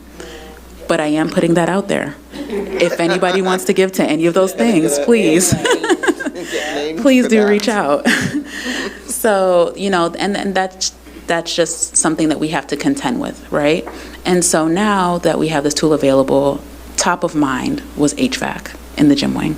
Because while it is so cold outside right now, and nobody's thinking about air conditioning right now, let me tell you, in May, in August, when we are having record high temperatures, it is problematic to think that we are going to have kids able to go to class and have a normal day of instruction in a gym wing that is blazing hot. It can't happen. It doesn't happen. And so we have had to interrupt instruction in the gym wing year after year after year at the start of the school year, where instead of starting off the school year and having their classes as they should, we're saying we're going to open up the auditorium. Good thing we got that HVAC project in the auditorium done. They're cool. They might not be doing what was originally planned for that day, but they are cool. And so, you know, how much better if we could really take this opportunity to address that major problem.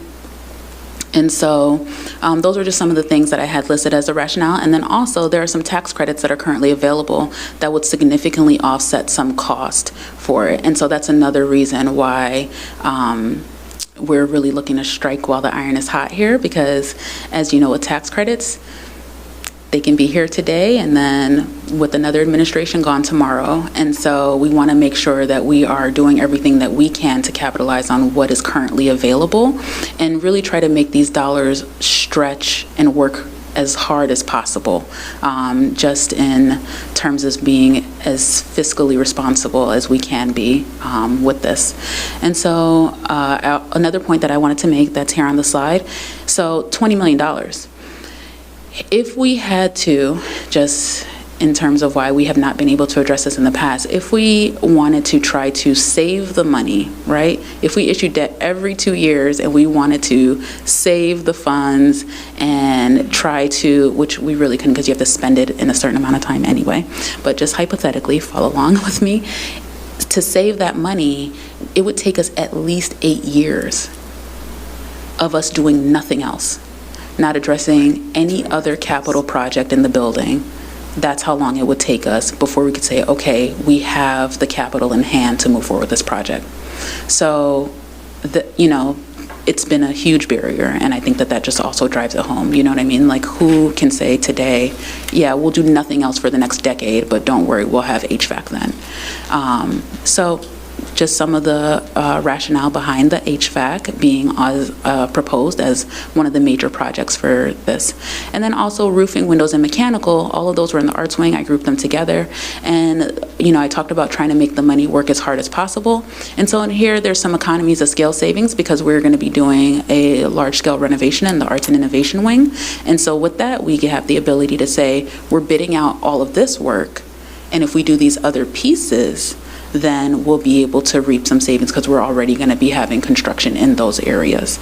And so that's a smaller portion of the proposed amendments that we would be wanting to move forward with, but still, that's the rationale. Really just trying to see how we can couple things together to, like I said, make the money work as hard as possible for us. Because we know when we're talking about taxpayer dollars, we always want to be as accountable as we possibly can. Oh, speaking of taxpayer dollars, estimated effect on the tax bill. So here, like I said, we've been talking about 15 million as a possible number to issue bonds for. And so this just really shows 3 different scenarios, whether it's 10, 15, or 20 years, and then the impact that would have on a 500K home. So I will say, if you look at the 15 million over 20 years, of course, that number per year is smaller, but if you look all the way to the right side, you'll see that actually has the highest cost in interest, and therefore would, in the end, cost more to borrow, right? And which means that it would cost more for our tax base. And so we want to make sure that we're being sensitive about that, and also just making the best decision possible. But I wanted to lay out the scenarios and just make it a point that all options are being considered, so that we're making the most judicious decision possible.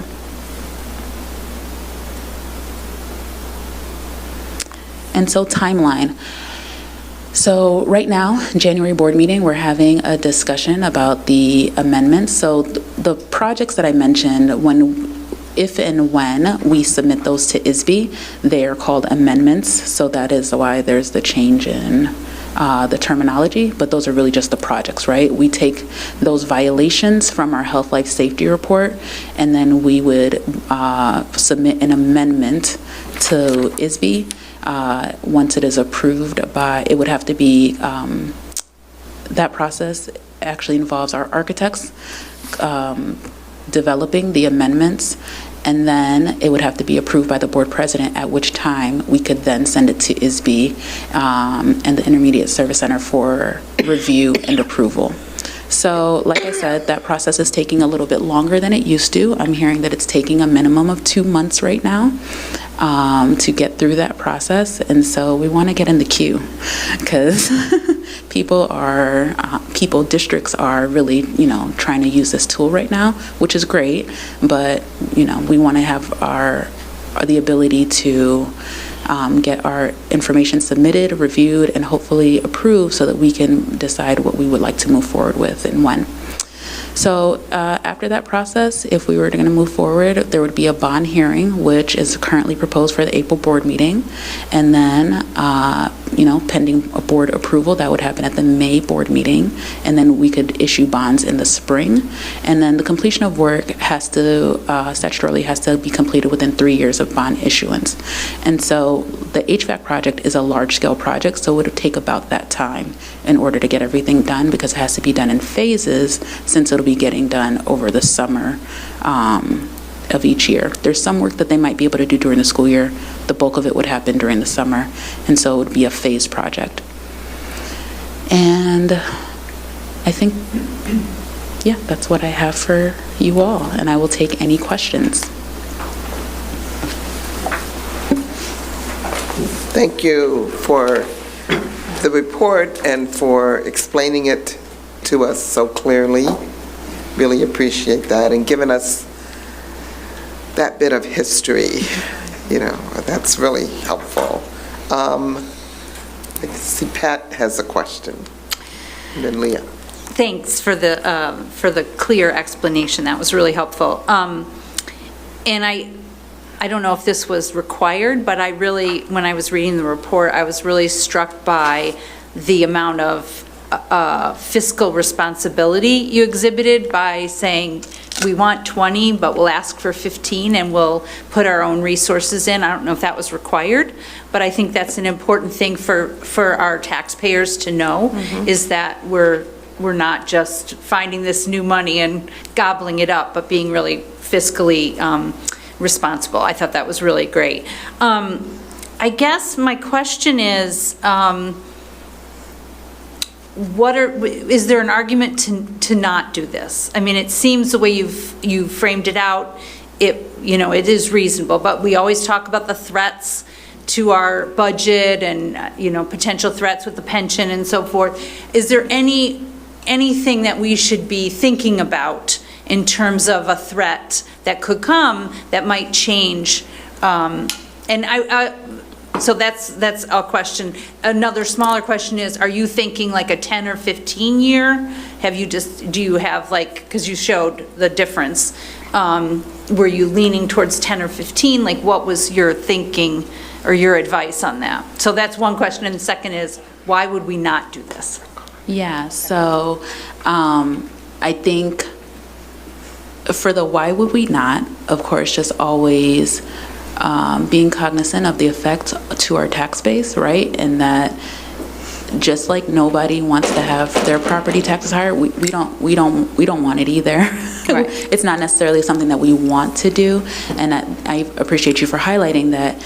Even though we have this tool available, we're not going out and saying, okay, well, we need $30 million, we need $20 million. I mean, honestly, the work that was listed, 60.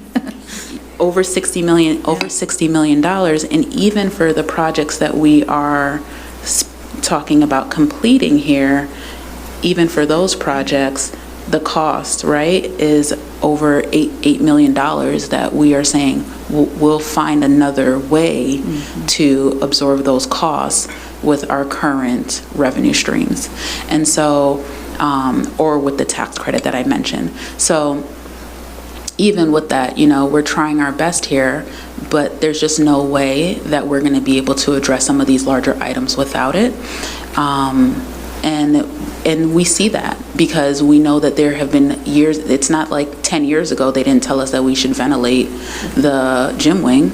They told us, and then it sat on our survey, and then we came back 10 years later and they were like, still? So, it just won't happen if we don't.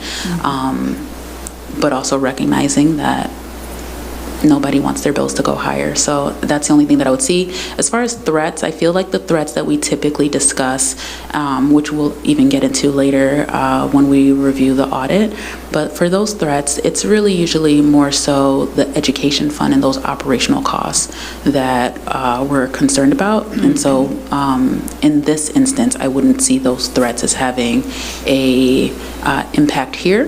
The impact, which I think actually goes towards why we should move quickly and why there's a sense of urgency around this now, is that we have seen the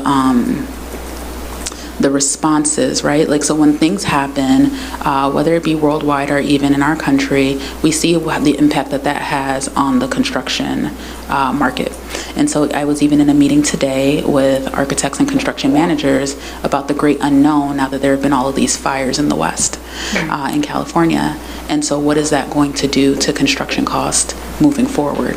So those are the threats that I'm thinking of: inflation, escalation costs. How is that going to impact if we don't move now? What does this cost? If it was $20 million when we spoke to a company months ago, what is it going to be in 6 months when we're ready, if we're ready then, you know? And so those are the things that kind of create like this energy for me where I'm like, we got to go.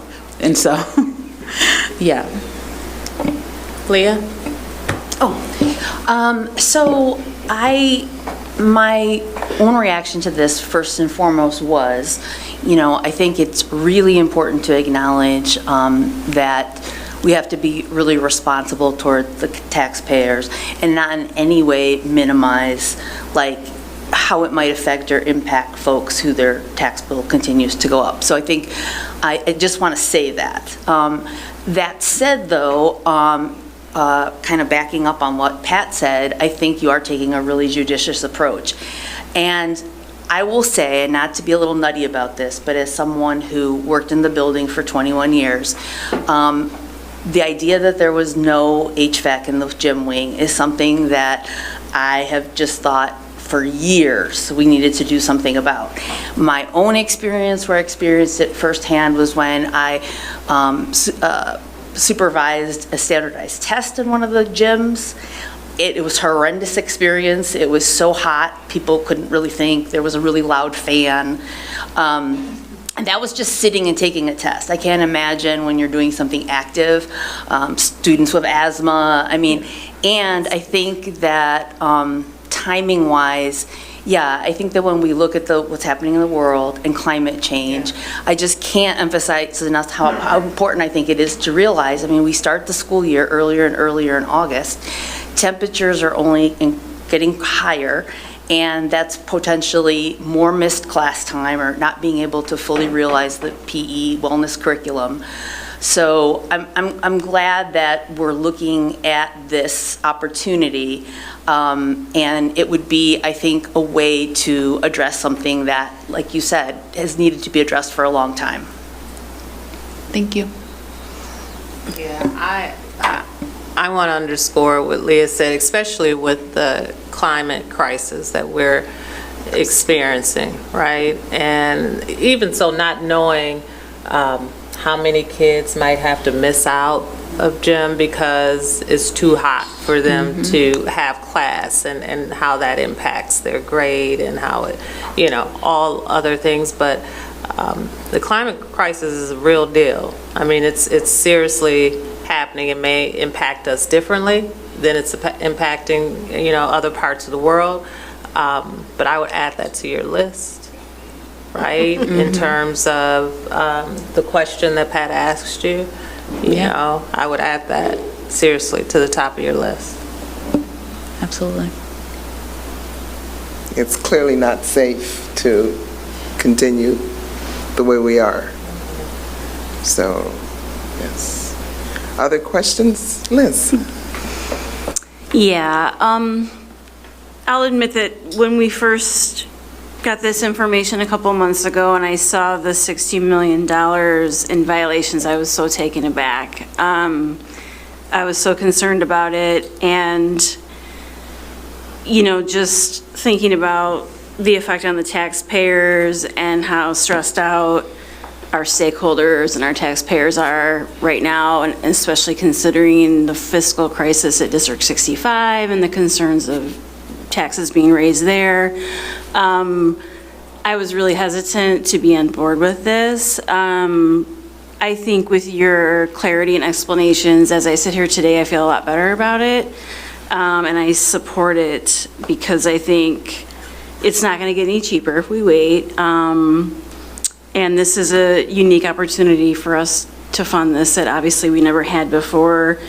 So I do want to say that I think it'll be, the risks and the benefits, I weighed them, and I feel like we do have to do this. But my questions are, so for the $630 tax increase for the 10-year, is that increase for the 10 years or forever?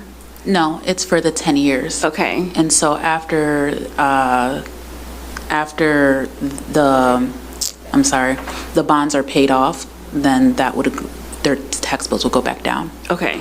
Also, if we were to take advantage of any refund opportunities that would come up in that time, then that's another way that we would be able to bring the tax bill down some. And so I just know that we have another opportunity coming up within the next 12 months, and so it might dovetail nicely with this. It won't, that refunding opportunity would not take the tax bill down by the $63 a year, but still, it would, mitigate the effect, so, somewhat. Okay, and then I was also wondering, when we get these sort of violations with recommended improvements, are there any repercussions or fines for not following through with these recommendations? Okay.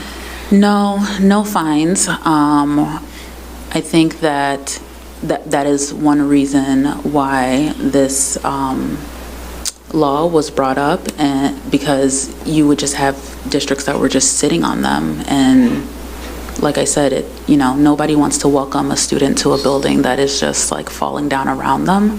And so I think it would have been difficult to enforce when you're also not providing a way, a path or avenue to do better. And so, yeah.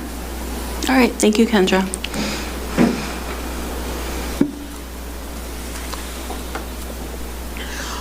All right, so our next step is,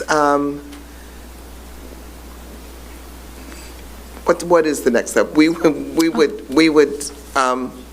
would take action probably next month? So there actually is not full board action that would be necessary for the next step. It would be, the purpose of this was to be able to have the discussion. Next step would be for us to engage our architects to put together the information that needs to be submitted to ISB. Okay. That information does need to be signed by Madam President prior to submission, and so, but once we do that and hear back, that's when we would be able to engage the full board in a bond hearing. Okay, thank you. All right. Thank you, Kendra. Good report. Thanks, everyone. Thank you, board. All right. So Kendra, you can step away for a little bit. I don't even know if I should move. I mean, but okay. You probably don't. Right. Okay, so what we're going to discuss next is the Leonard Schaefer gift agreement. Yes, I just wanted to acknowledge this milestone in our history of the district, that tonight we have the privilege of recognizing an extraordinary act of generosity from one of our own, Leonard Schaefer, class of 1963.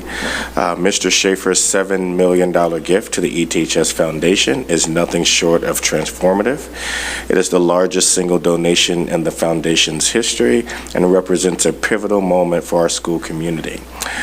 This contribution will significantly advance our 5-year capital improvement program, a plan designed to enhance our facilities and learning spaces to inspire creativity, innovation, and community. His support will accelerate our capacity to provide unparalleled opportunities for our students, further solidifying his legacy as a champion of education and innovation. In recognition of Mr. Schaefer's generosity, the ETHS Auditorium will be renamed the Leonard D. Schaefer Center for the Performing Arts. This venue will not only showcase the incredible talents of our students, but also serve as a gathering space for our community and a platform for professional productions. Mr. Schaefer has long been a dedicated supporter of ETHS. His previous gift of $500,000 helped to create our state-of-the-art planetarium, and his continued commitment underscores his belief in the power of education to change lives. Reflecting on his time at ETHS, Mr. Schaefer once shared that the people he had met and the education he received here led to opportunities that shaped his future. His enduring commitment to our school school underscores the vital role of alumni and community support in advancing our vision for ETHS. So on behalf of the district, I want to express our deepest gratitude to Mr. Schaefer for his vision, generosity, and enduring dedication to ETHS. His gift ensures that future generations of Wildcats will have access to a world-class education and facilities and opportunities, and it serves as a lasting testament to his belief in the potential of our students. Thank you, Leonard, Mr. Schaefer, for your remarkable contribution to ETHS and for helping us continue to build a legacy of excellence, innovation, and community. I also want to take a moment to thank the ETHS Foundation for their tireless efforts in supporting the district's vision and making opportunities like this possible. Their work to engage alumni and build support for innovative programs and facilities has a profound impact on the students at our school. Thank you, Leonard. Thank you. Thank you for that information, and thank you to Leonard Schaefer for that incredible gift. And look forward to the renaming of the auditorium. It's awesome. Great. Okay, thank you. Okay, so our next item is FOIA. We're at FOIAs. Dr. Bavis. We have 2 FOIAs in the packet, one from Hayden and one from Wood. The responses are in there. Okay, thank you. All right, so we're at board committee reports. I know we're sort of early in January. Are there any reports? We had an audit committee meeting, but we're going to talk about that in a minute. Other committees? No? Okay, so we're at the student board report. Rachel. Okay, hi board. I do want to say sorry for not being here last time. We had finals and I had a rough, next day of finals. I was studying. But yeah, officially we made it through our first finals in a while. So students took full advantage of the morning support sessions before tests, and from what I saw, everyone worked really hard. In their pajamas. Everyone came in their pajamas. But yeah, I think overall finals went as smoothly as they could have, and report cards are finalized now, so the stress is officially off. For our seniors, we've wrapped up another successful phase of college applications and post-high school planning. And we're starting our final semester, which is a little bittersweet, but I know we're all excited for what's ahead. In terms of student union updates, we're presenting to the leadership team on Tuesday the 21st to share data from the Student Voice Forum, and we're addressing topics I previously mentioned in a different board meeting, but some big ones are the cell phone policy, mental health initiatives, staff and student communication, and we're excited to make progress with administrative support on these issues. Then, as student rep in my own time, working with Dr. Kinsey and a couple other staff members, I've been working on this initiative that I'm really excited about. It's kind of has to do with the data quarterly update that we had in November, where we saw that there was a really big lack of sense of belonging from Hispanics and Latinx students. And so kind of trying to rectify that, I've tried to start a Latinx/Hispanic affinity space. And so I've been talking to a couple staff members, and we've been having really great discussions, and plans are actually in motion now. And then we're aiming for it to launch in February.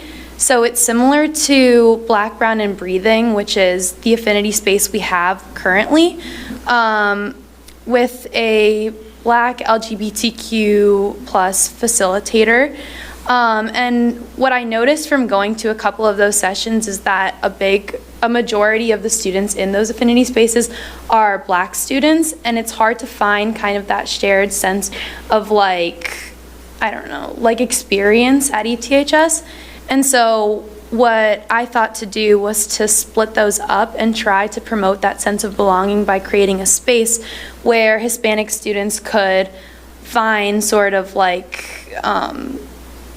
like a sense of community within themselves. And then we've also noticed that there's not that many like staff and administrators that have like a Hispanic identity, and so we're trying to work with as many teachers as we can to come in and make these connections so that students feel more encouraged to come to class. And I think that most of the stuff we talked about today about like absenteeism and stuff like that is all really interconnected with this, and so we're just trying to promote this sense of belonging at the school with this affinity space, and we're directing it towards Latinx and Hispanic students because they were scoring pretty low in those cases. We also have been kind of in the midst of talking with the Native American identifying students who also identify as Latinx, and we're thinking of doing a sub-session with them for their own sort of affinity space. And we plan to do this monthly so that it can continue to grow, and hopefully we can see some progress within, or for the next year, for the sense of belonging survey. Then on top of that, I'm working with Mr. Pond, who's the student union coordinator, and a couple fellow student union members on an anti-racist workshop. And so that's also happening in February, and this one is mostly focused on white students. And basically what we're trying to do is address race and then work towards being actively anti-racist in daily interactions rather than just like being passively against like being anti-racist. And so that's kind of why our target audience for this is going to be white students. Then for student union, we're also working on creating a cell phone survey with administrators or with the leadership team. And this is similar to the cell phone survey that went out in the first semester, but now there's been some time to reflect and grades have come out so students can really reflect on their experiences and performance after the full semester has gone by without their cell phones. So hopefully we're looking to see some valuable and positive insights. But yeah, that's it for me, so thank you. Wow, excellent. Excellent, Rachel, thank you. Lots of really good work you're doing. Would you keep us posted on how things are? Oh yeah, definitely. We're gonna do hopefully some surveys at the end of every Latinx affinity space as well, just to see how the progress is like working. And then there's also going to be a Latinx/Hispanic affinity circle, which is we're looking more to get feedback on what else we can do to promote this sense of belonging. Good.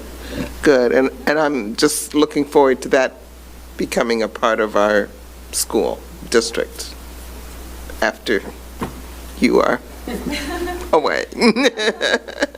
Thank you. Okay, Dr. Campbell. I'm just going to forego my superintendent's report so y'all can do your honor. That, right? Who's happy? Yes. I don't blame you, but, okay, good. Okay, is it 10 o'clock yet? Yes. Oh, it's after. Was that Wow. bathroom break? Yeah, right. It's after. All right, Kendra. Well, this is more her time.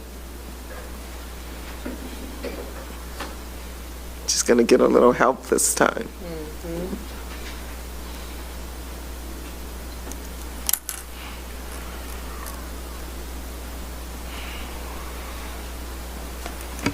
Here we are, board. I'm back like I never left. Literally. Literally. And as was mentioned, I do have some help this time. Rudolph Mayo, Director of Business Services, is going to be joining me so that we can do a presentation on our fiscal year 2024 Annual Comprehensive Financial Report. So the Annual Comprehensive Financial Report is a report that we work with our auditors to compile each year that really goes into our financials for the year. It reports not only on our finances, but also just on the details of it. It really digs in, so that you're able to see, you know, where the money's going, where's it coming from, the ins and outs, and then also gives a wealth of information as well, like as far as historical data goes, and explaining the different components. So the audit committee met on January 8th, 2025, and got to do a more in-depth dive into that the information that I mentioned. We got to meet together for over an hour. Don't worry, we won't do that here tonight. But we were able to discuss highlights of the financials and other important information. My, it is late. And but the biggest deal is that our audit opinion was positive. We had an unmodified audit opinion, which is the goal each and every year. And so I'm happy to say that we were able to meet that goal once again. I know that when we put the audit documents out on Thursday, we had draft documents that were available for discussion. However, we have since received the final documents, which have been uploaded into BoardBook. And so if anybody would like to reference BoardBook at any point, those are available in their final form. And so in the documents, you'll see the letter, the statement on auditing standards, and the management letter. And in the management letter, you'll see that there were no significant deficiencies or material weaknesses noted in our FY24 audit. And so that's a good thing. And as always, they come back to us with some, what I like to call constructive criticism, right? It's the lighter weight deficiencies that they'll note that we have as areas for growth, room for improvement. And so this is what came up: capital asset reconciliation, uninsured and uncollateralized deposits, and then technology and data security risk assessment and management. So just to go into those a little bit, capital asset reconciliation. So we actually got to talk extensively about our capital improvement plan, so we can actually link that here. So some of our projects that we do are multi-year projects, and so they can span 2, 3, and some larger projects. I've even seen it span 4 years before we're able to close out those documents. And so sometimes, unfortunately, what happens if we're not extremely careful is that when you go to capitalize the asset, if you don't know that if the person who's doing it doesn't know that they have to look back so far, because that's not common for projects to last over 2 years, then they could miss some of the information. And so that's what happened this year, is that we missed some of the information.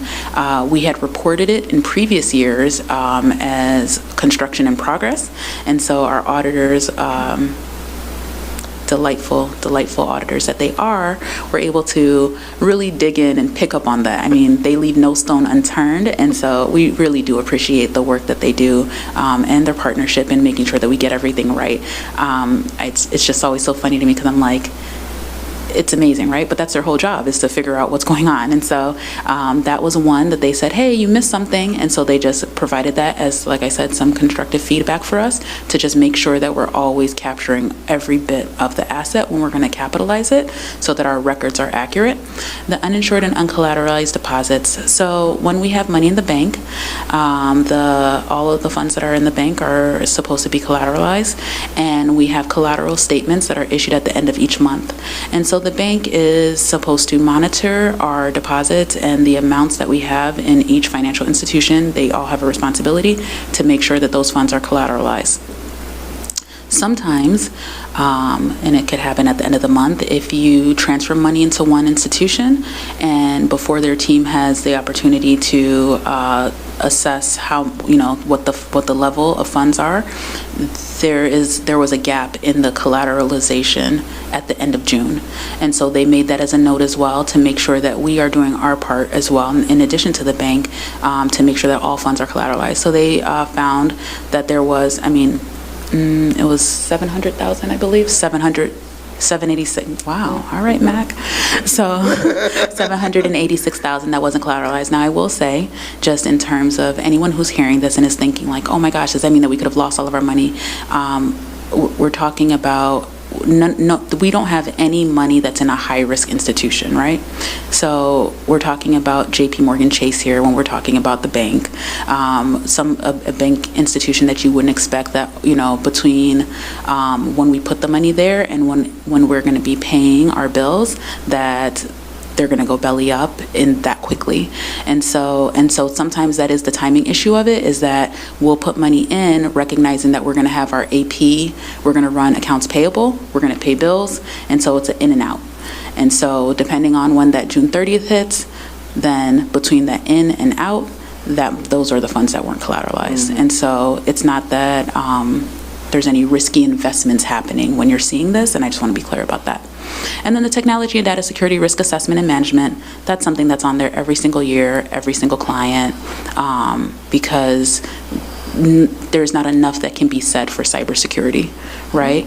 Like, we are seeing that every day in a number of ways, and like even closer to home more recently with one of our vendors when it comes to data. So that's always on there, and just always a reminder for us to be as careful as possible to make sure that we're doing the best that we can on our end to keep all of our data secure.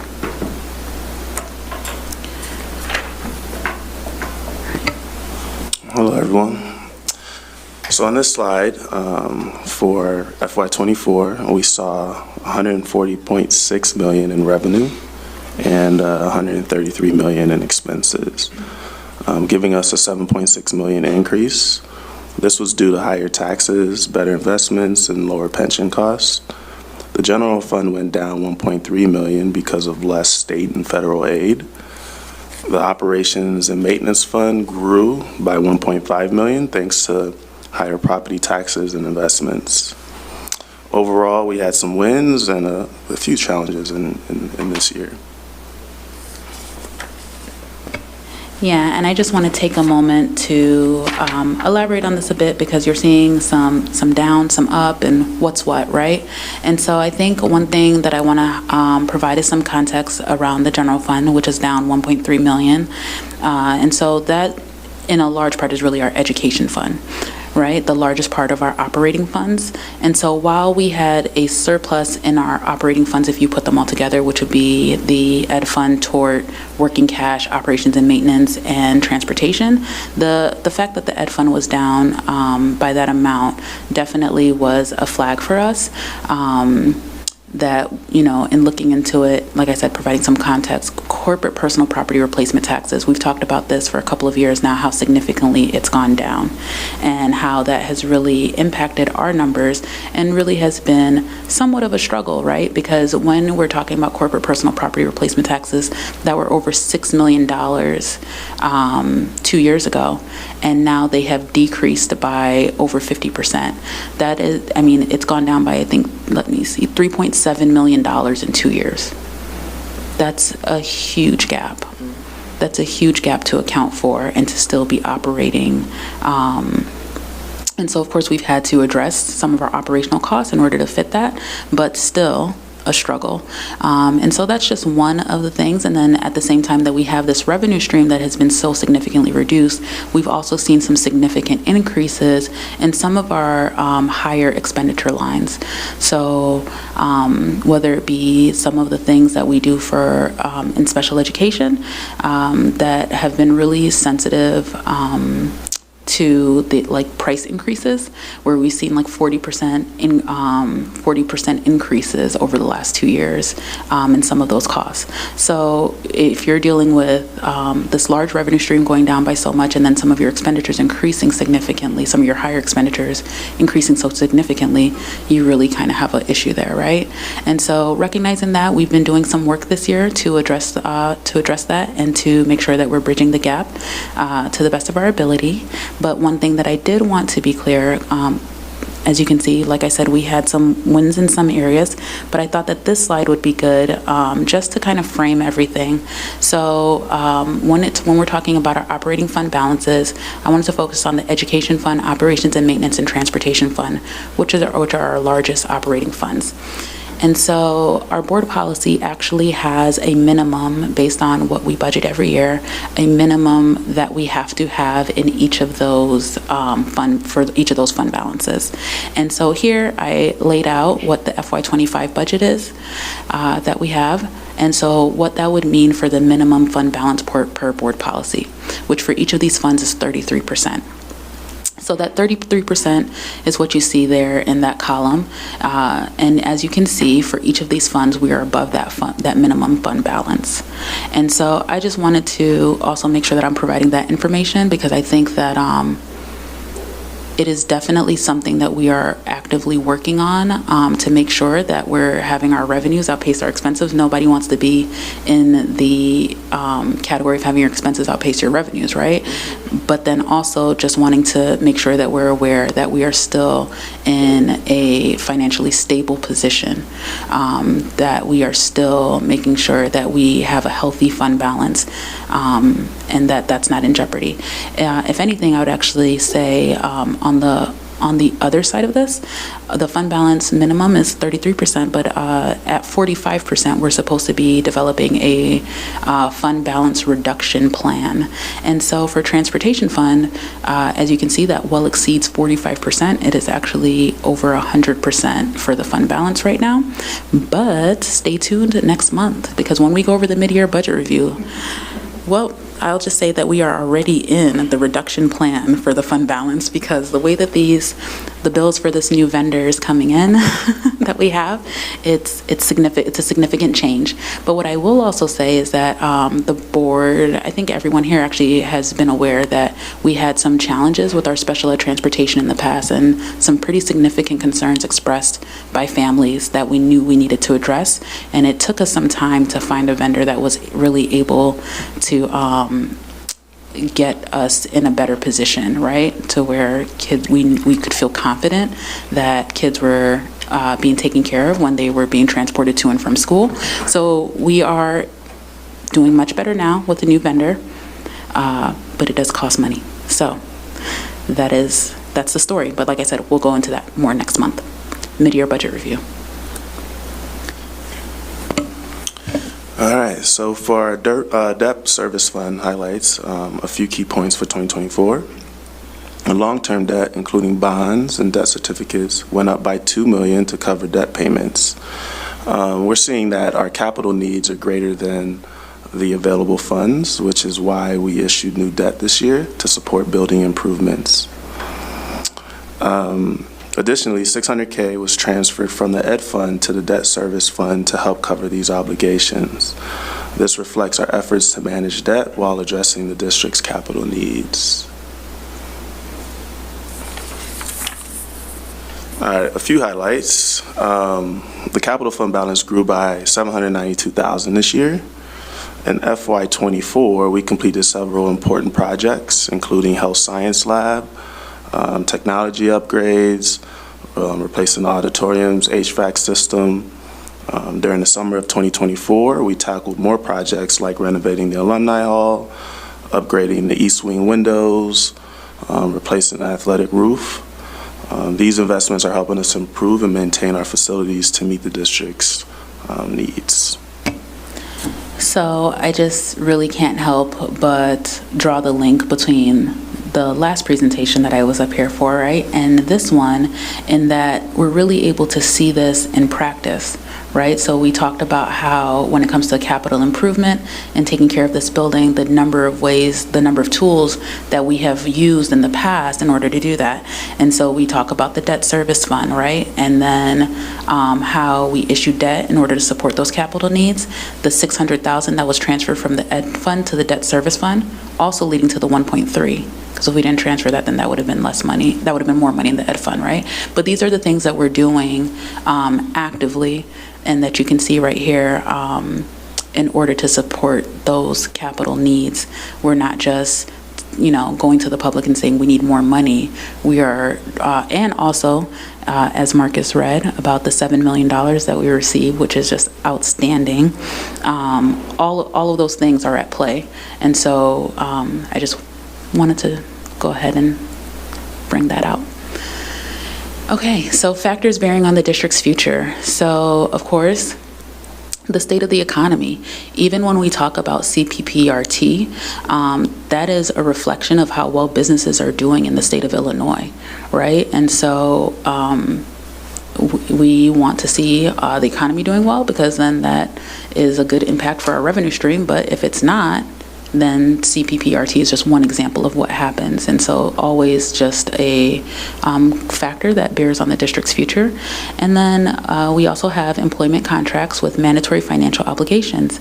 And so, of course, whenever you're negotiating contracts, you're negotiating based on whatever the landscape is at that time, oftentimes, right? And so, but no matter what comes out of that negotiation process, there are still things that might change that might look different from what was projected 4 years ago. And so you have to contend with that. And so as tax caps, we know that tax caps exist. We know that CPI is going down. And so just a factor because that directly impacts our largest revenue stream, which is property taxes. And then the cost of the TRS pension system potentially being passed on to the district, or even if it's not passed on to the district, different changes that could come up with TRS if they were to, for example, develop a tier 3. What pressure would that put on the district to then increase the benefits offered to these tier 3 members, just as a hypothetical about what could impact the district's future financially. And so we always are keeping an eye on these things, determining, plan A, B, C, and D for how we can respond if any of these things were to happen, how we are able to pivot. And, we've had an opportunity to talk to the board before about even some changes that we're working to do for next year, whether it be zero-based budgeting, or determining if we need to look at other revenue streams that we can make possible to address our needs. So I think that, questions or comments? Okay, great. All right, thank you. Thank you so much. And I appreciate the time that I've had to look over the audit and spend time going over this. Leah and I did that, so thank you. Questions from the board? Anybody? Leah? Just a positive comment. In reviewing the details of this document, I just wanted to highlight that the Illinois State Board of Education has a system for for assessing a school district's financial health, and there's 4 categories, and the highest category is financial recognition, and it's for school districts with a score of 3.54 to 4, and we have that designation, the financial recognition, with a score of 3.9 out of 4, and I just thought that should be recognized. Great, that is good. Thank you for highlighting that. Yes. And thank you to your department for keeping us there. Yeah, thank you for highlighting, Leah and Pat. I completely agree. We can never say it enough. Just a huge thank you to our entire department because it can be grueling going through audit season. And this year we had the unique privilege of going through not only audit season, but at the same time that we were doing the implementation for a new financial system. And so getting to do both at the same time was ambitious at best, a death sentence, but we made it through. And so just a huge thank you to my team for their commitment. And then also to all of the other departments that work with us to get these, to get to this point. Right. Yes, it doesn't just happen. It's very intentional. And it takes all of you, your team and everybody else in the district. So thank you. Thank you for leading it. Thank you, Rudy. All right. Thank you. Okay, so we are at the action items. Step down. Okay. The first item is acceptance of the fiscal year 2024 audit report. Can I have a motion for acceptance, please? So moved. Second. Roll call, please. Yes. Yes. Yes. Yes. Yes. Yes. The next item is approval of the Leonard Schaefer gift agreement and naming of the Center of Performing Arts. So moved. Second. Roll call, please. Yes. Yes. Yes. Yes. Yes. Yes. Yes. The next item is the consent agenda, which includes approval of the Black History Month resolution, and we're going to have that read by Liz. Thanks, Pat. All right, I'm happy to be reading the Black History Month resolution. National Black History Month, February 2025. Whereas millions of people were taken from their homes in Africa in chains and were held in slavery, and whereas from 1619 to 1865, slavery was legal in the United States of America, and whereas 12 generations of blacks survived and lived in the United States as enslaved people with an incalculable human cost that continues to impact our society and culture. Whereas, on the eve of the American Civil War, approximately 4 million enslaved African Americans lived in the southern region of the United States of America, and these enslaved people were the descendants of 12 to 13 million African forebears ripped from their homes and forcibly transported to the Americas in a massive slave trade dating from the 1400s. Whereas this forced migration is one of the greatest human tragedies in the history of the world. Whereas the celebration of Black History Month began in February 1926 with the vision of Dr. Carter G. Woodson, a noted historian committed to encouraging all people to learn about the contributions of outstanding African Americans. Whereas the students and staff of Evanston Township High School must continue to learn about and be mindful of African Americans on a national and local level who have worked to serve the public good. Whereas the ETHS community should welcome and learn from all people of color to support the destruction of beliefs and practices that racially segregate and hinder students from believing that the American dream is for everyone. Whereas the ETHS community should also continually dedicate itself to the principle of equal justice for all people, remain eternally vigilant against acts of racism and bigotry, and continue to be a leader in empowering all students through education. Therefore, we, the District 202 School Board, proclaim that in celebration of past, present, and future exceptional African American leaders, do hereby proclaim the month of February 2025 as Black History Month at Evanston Township High School. Thank you. Can I have a motion for acceptance, please? So moved. Second. Can we have a roll call, please? Yes? Yes. Yes. Yes? Yes. Yes. Yes. Thank you. Thank you, Liz. The next is the rest of the consent agenda, which includes approval of minutes from the December 9th, 2024 regular and closed session meeting, the treasurer's report from October 2024, approval of bills and personnel report. So moved. Second. Roll call, please. Yes. Yes. Yes? Yes. Yes. Yes? Yes. Okay. Do we have any old or new business? You guys are packing up. Any closing or polling of the board? You sure? I'm sorry, Sarah. Okay, can I have a motion for I adjournment? move we adjourn. Okay, we're adjourning at 10:36. Thank you. Gretchen, what are we going to do after?